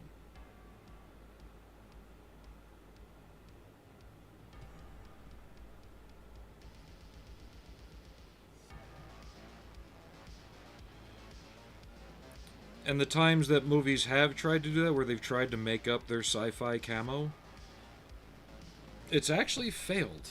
Like, visually, like, the audience looks at it and it feels hokey. Like, even Starship Troopers knew better than to try and do that. So they went with the other extreme where they had the monochrome uniforms, which also fed into the satire of the military at hand.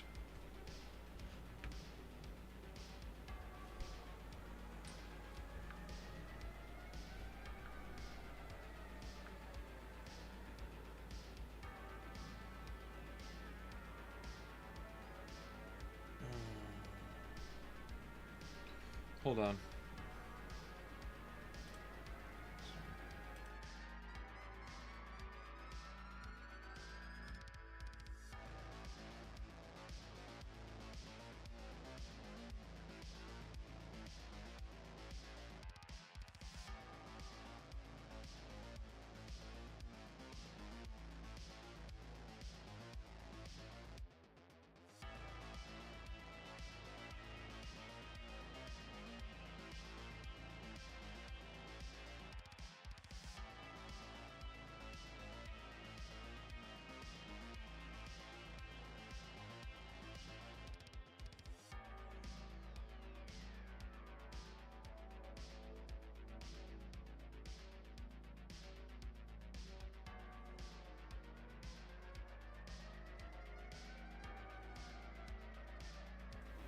Anyway, I'm back.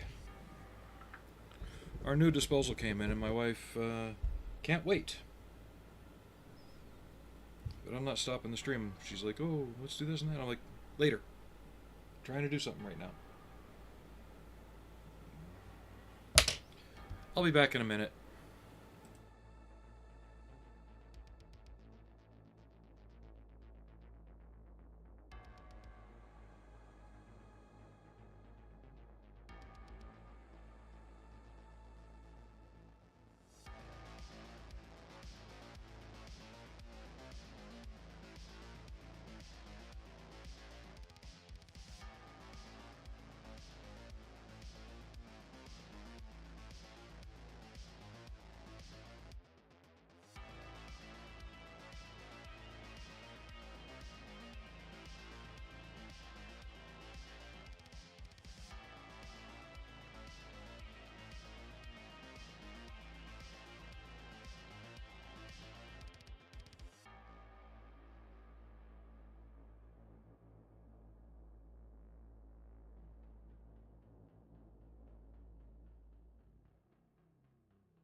Yeah, I told you about that a couple weeks ago. But yeah, the old disposal died, and she's like, "Oh, we can do this, we can do that, we can do this." And I'm like, "I'm in a stream," and then I go up there, "I'm in a meeting." I'm like, "Then why don't we wait?"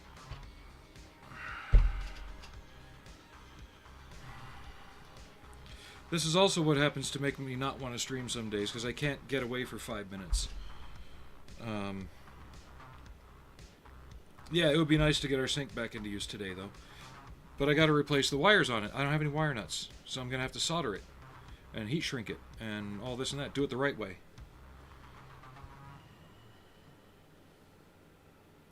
Well, then she turns around and goes to work. I'm like, she works from home. I'm like, hello?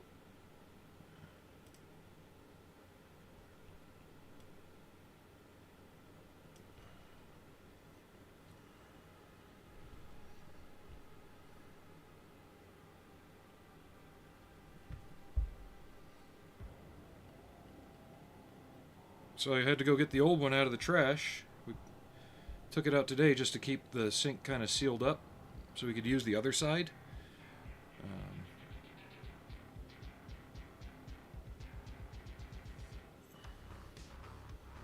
Because, yeah, at least the wires are color-coded, you know, white to white, black to black, green to ground. But that's the other issue, is they don't sell pre-wired disposals anymore. At least not the model number that we got. And the one that we had was originally a pre-wired version because it had a nice little housing and fitting and all this other stuff on it. So now I gotta cut that, do some soldering, do some heat shrinking. At least I know how to do that. Aside from, you know, the training I had, God, back in 95, 30 years ago now. Almost 30, 29 years. Jesus Christ. So there's that. And, you know, recently doing the refit enterprise with all that.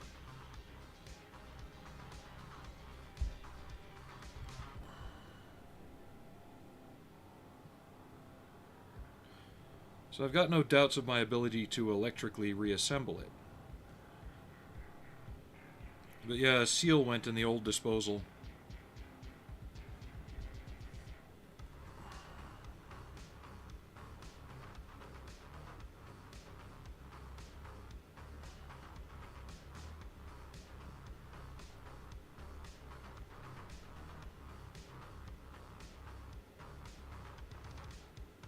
But now she can wait until I'm done with my stream.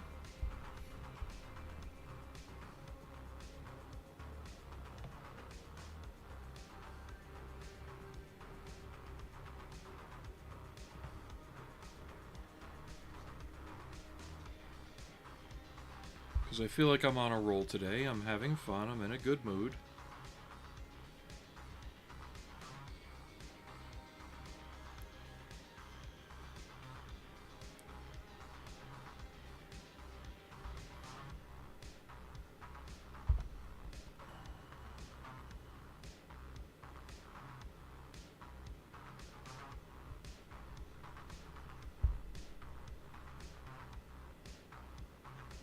Kind of want to play Fireteam again.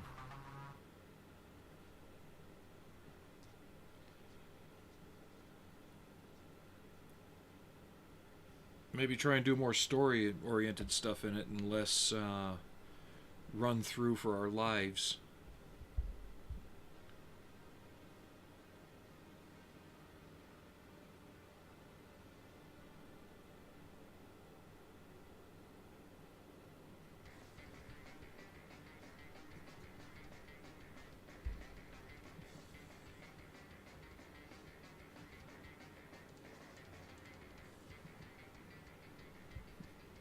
I still love the I can't refill my ammo.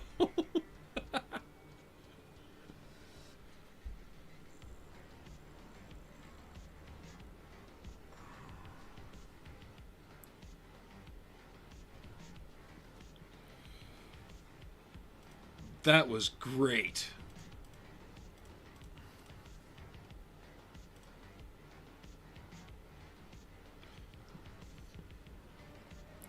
It's like you really couldn't have a more authentic Aliens experience than that.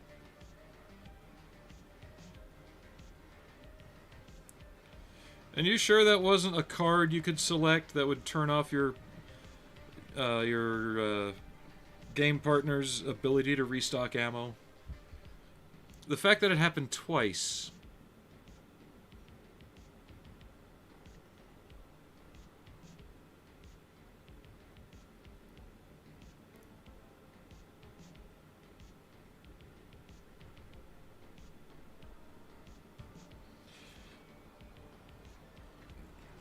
You don't have your computer with you, though, do you?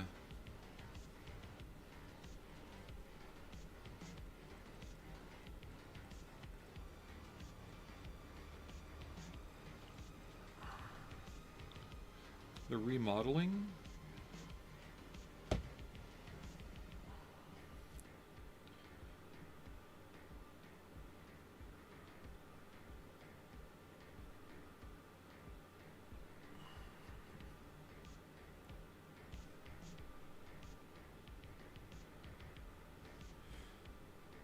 Oh, so in other words, you were cheating. Not that you can really cheat on a, you know, single player game.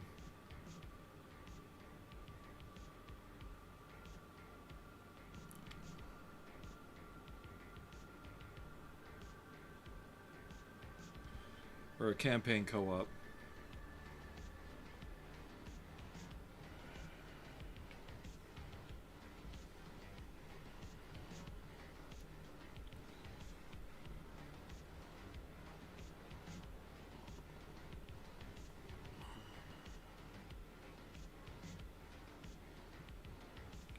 Would your laptop be able to run it?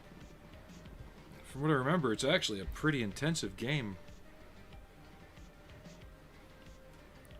Ow. No, I could reload, right? I could reload the gun as I was using it, but I couldn't resupply. So once I was out, I was out.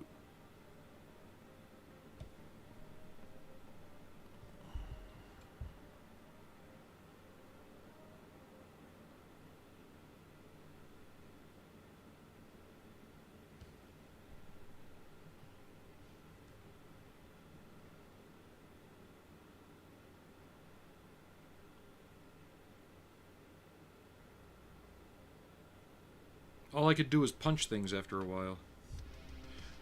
Or wait for my shoulder rockets to reload and use them. That was the only resupplyable, like, weapon thing I had, was the shoulder rockets. You know, the Predator cannon stuff.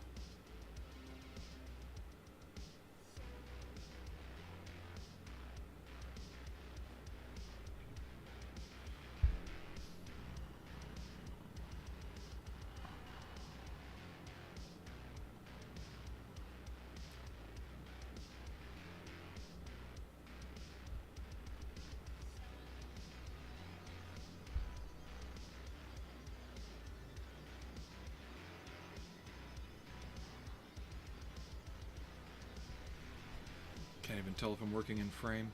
I am. Okay.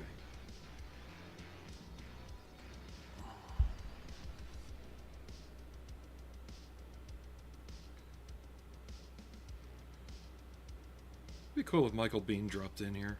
He's got more important things to do than watch people paint caricatures of his likeness, though.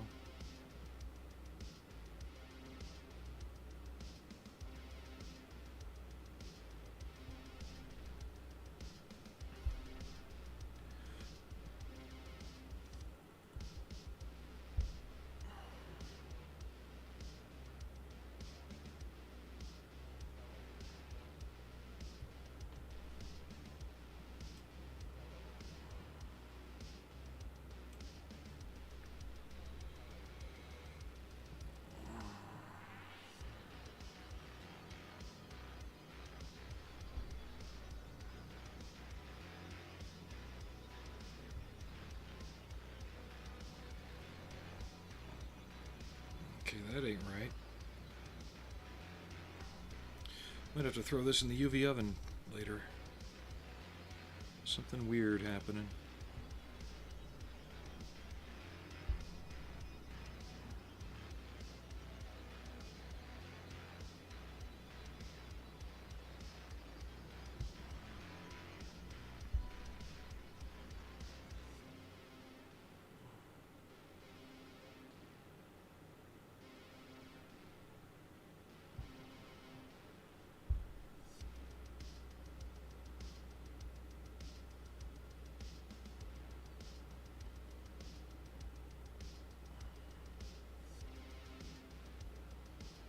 Actually, this whole corner is going to be that color, and then there's a strip of sand that goes through it. That makes it easier.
Let me know when you've got it reinstalled, though, and we'll hop on and play it. Stream it from the Xbox and see if anybody likes. The thing is, I don't know how to tie Restream to the Xbox.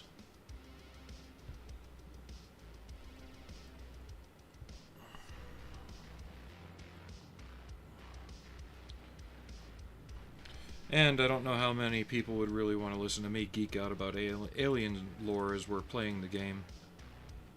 Because that's all I really do. I play it and I geek out about things.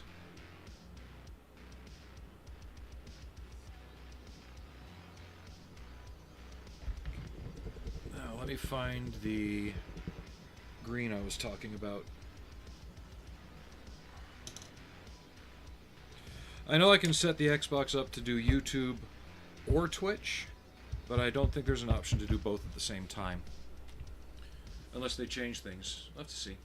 But let me see if I can find this green.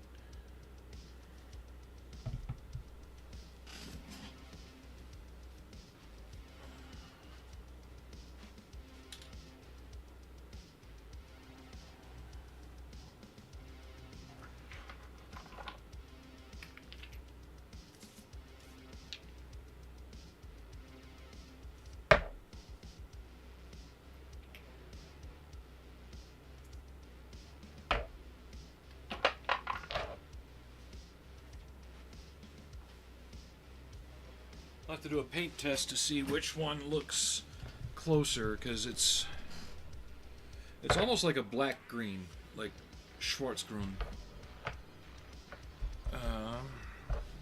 But I found Euro 1 dark green and German dark green RLM 82.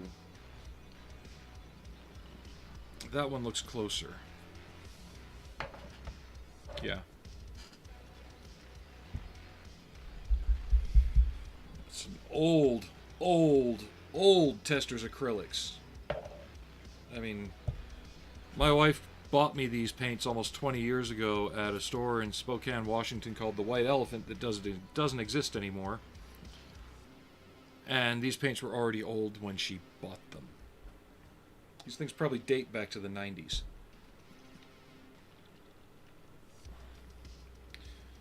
I wonder if they're lead flavored. Oh wait, no, those are enamels.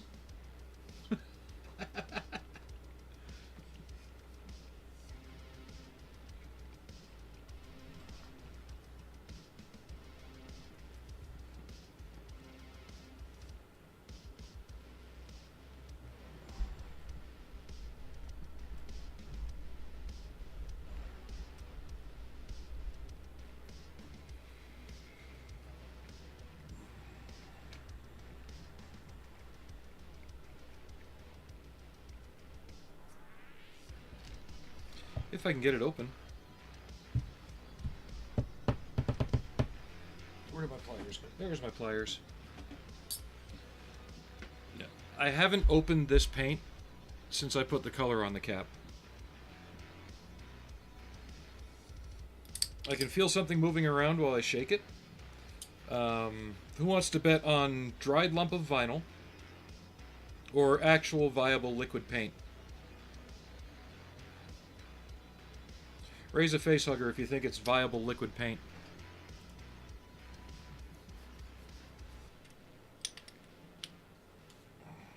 I'm opening it.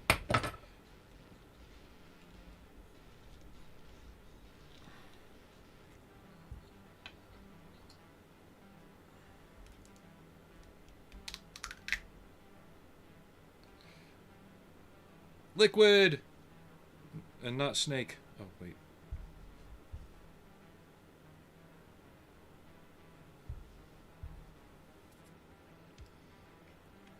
Or is my audience too young for the Metal Gear reference now?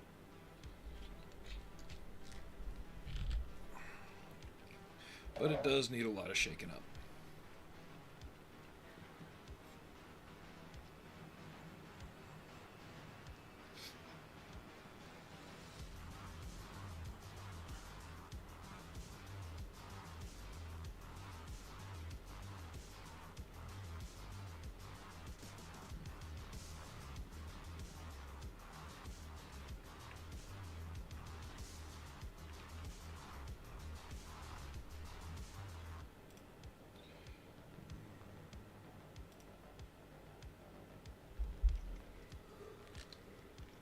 Alrighty.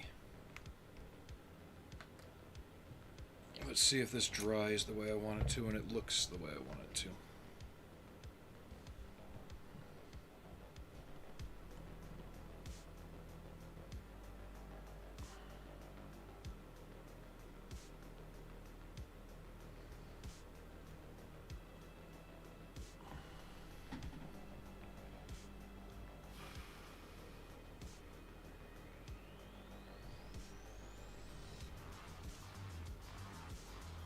I think so. Once the sand is on and the buff lines are on too, it should start to work out right. It could probably be a hair darker, but I'm gonna run with it as it is.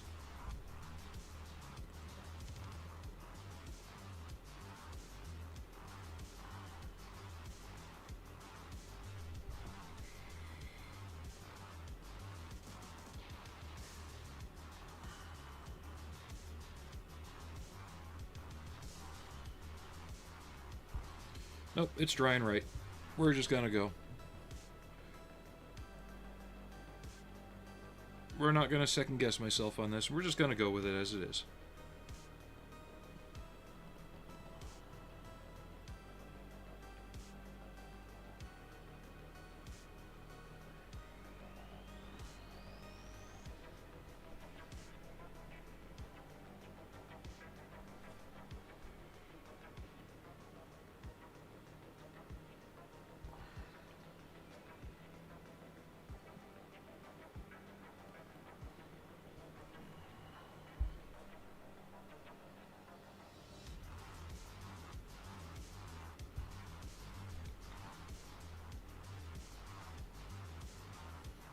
Yeah, if you look at what I just painted, it doesn't look very dark, but then you look where I did paint. Once that's flat coated, I think we'll be alright.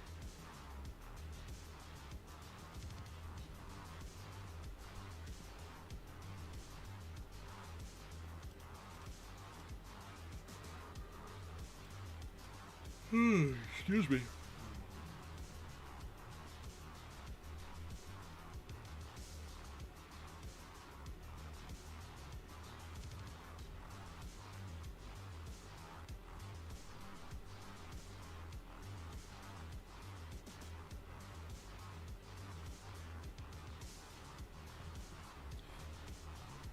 So you said earlier you were still 2 weeks out on that card?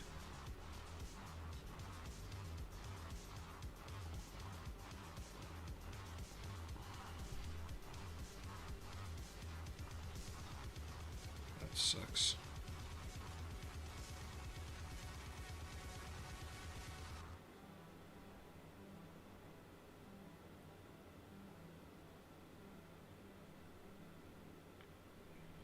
could also think of it as an extended 2-week vacation.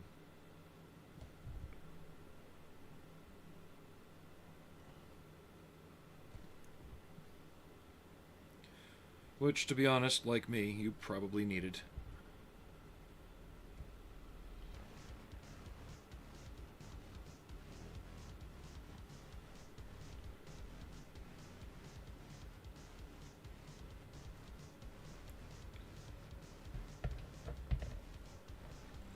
That's right, there's none on the back.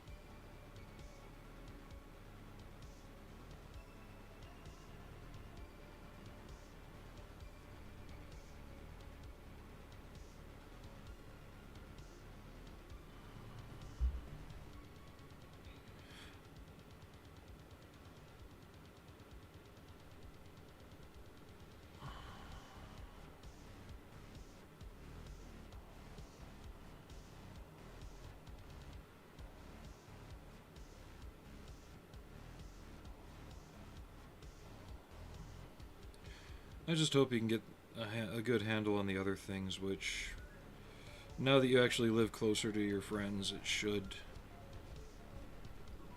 start to help, if it hasn't already.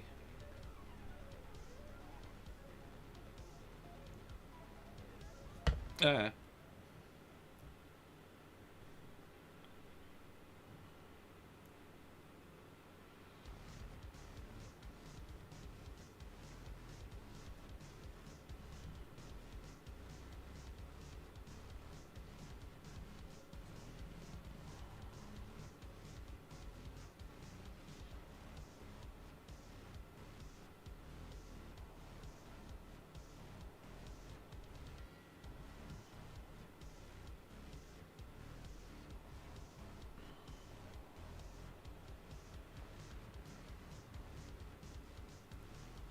At this point, I'm just making up the camo as I can.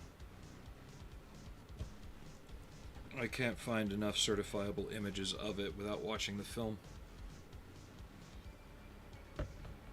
And even then, I'd probably have difficulty picking out what's what, due to the color correction.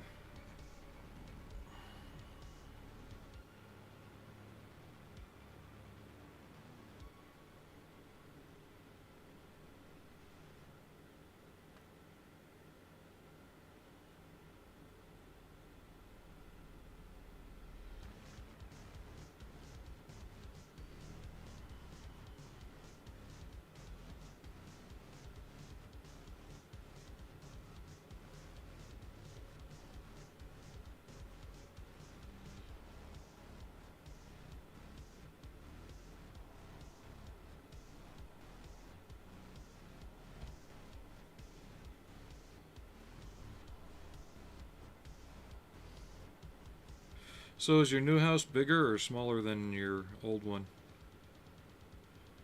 Probably smaller.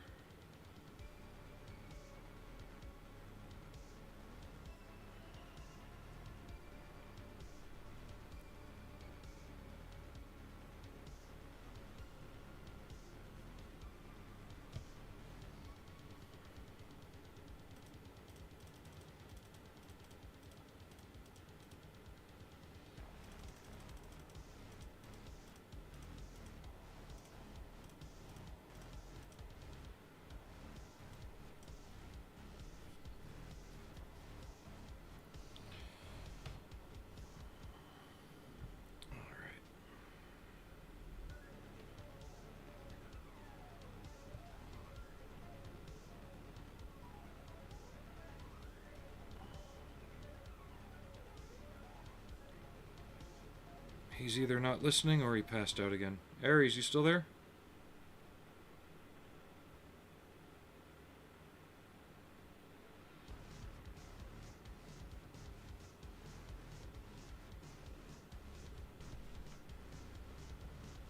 Or am I muted now?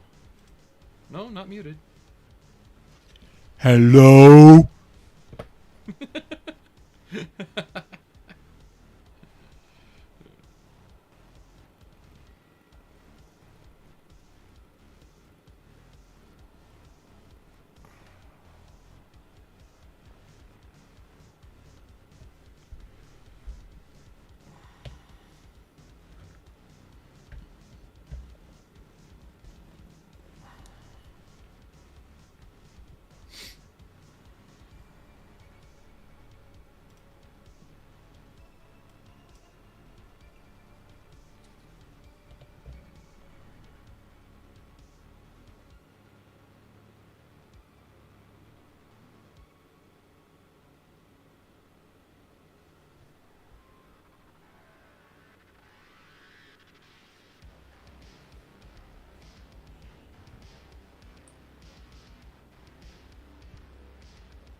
That's the strap. Never mind.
I might be coming to a stopping point for the stream for a bit anyway. So I can get with the wife, find out what the hell she wants to do about the disposal, if she wants to do it now or later. If she wants to do it now, well, I'll have to do it now. I just want to get at least this color laid in on the camouflage.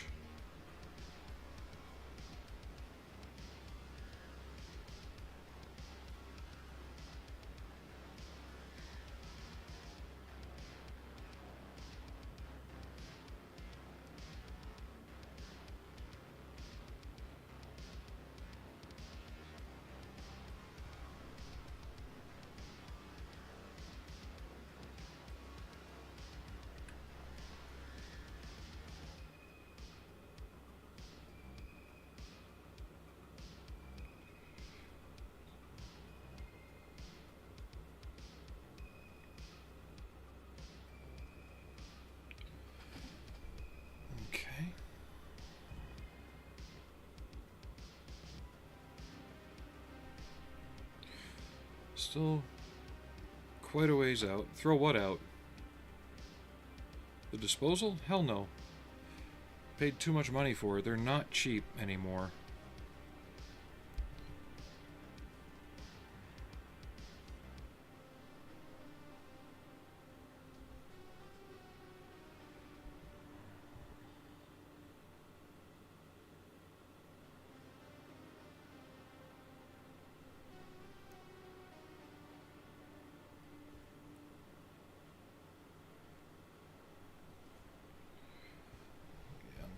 Put this under the UV lamp again.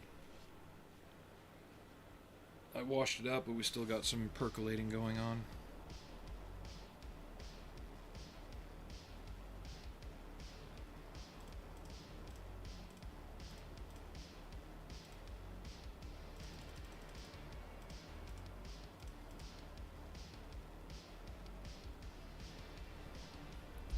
Well, same thing around the world right now. Nothing's cheap.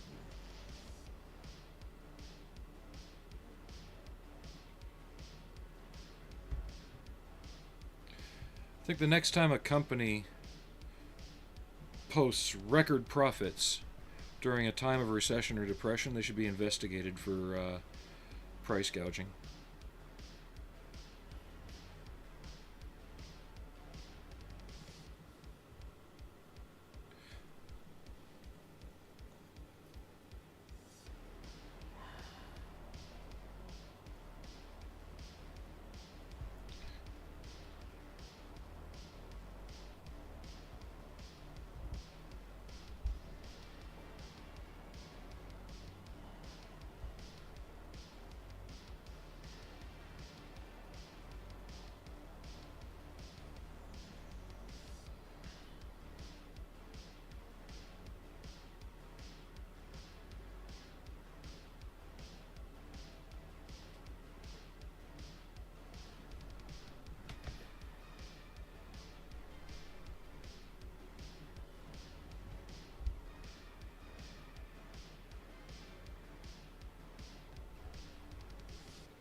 Yep.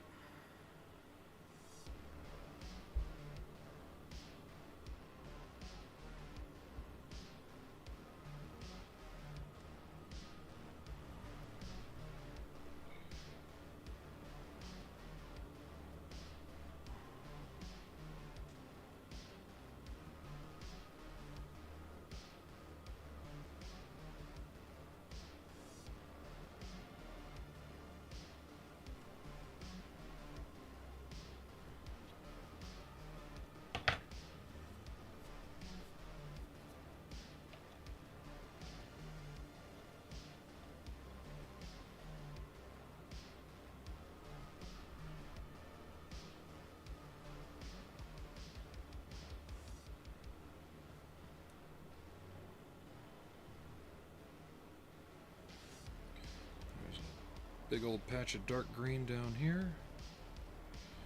And it doesn't help me keep a consistent pattern when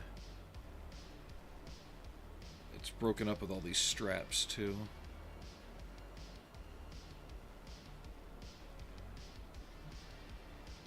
So I can only barely mimic what's there.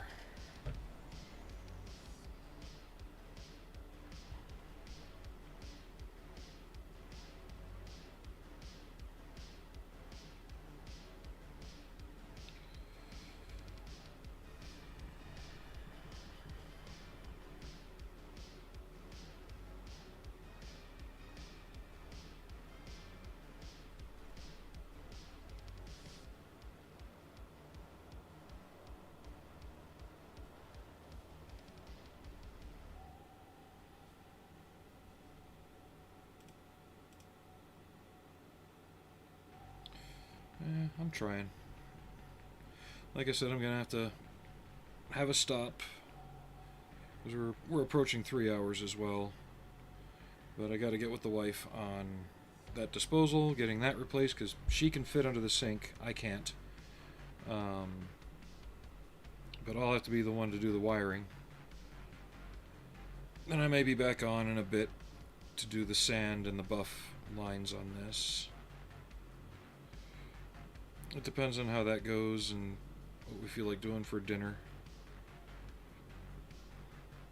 We got some dishes to catch up on because unfortunately our dishwasher drain routes through the disposal.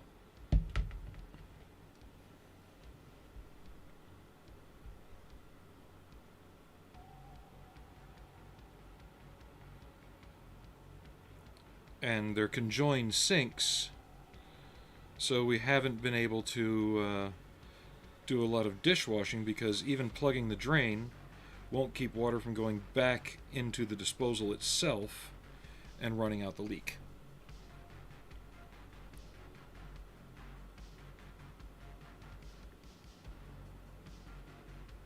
We've had towels under it to catch stuff, but we've been trying to be minimal as possible about it until we got the new disposal, and we just did.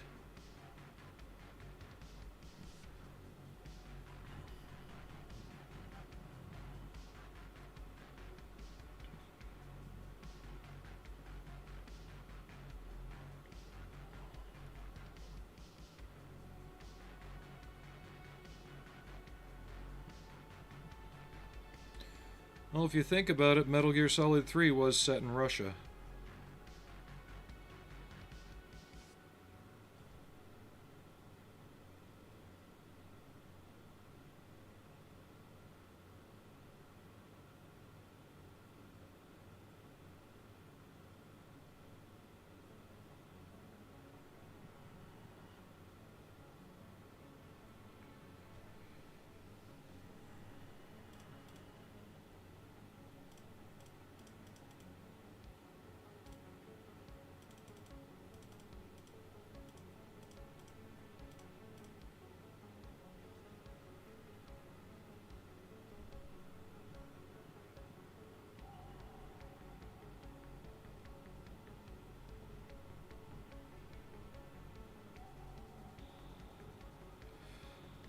I liked it for what it was. I think Kojima's embellishment of the more James Bond style elements kind of watered it down a bit.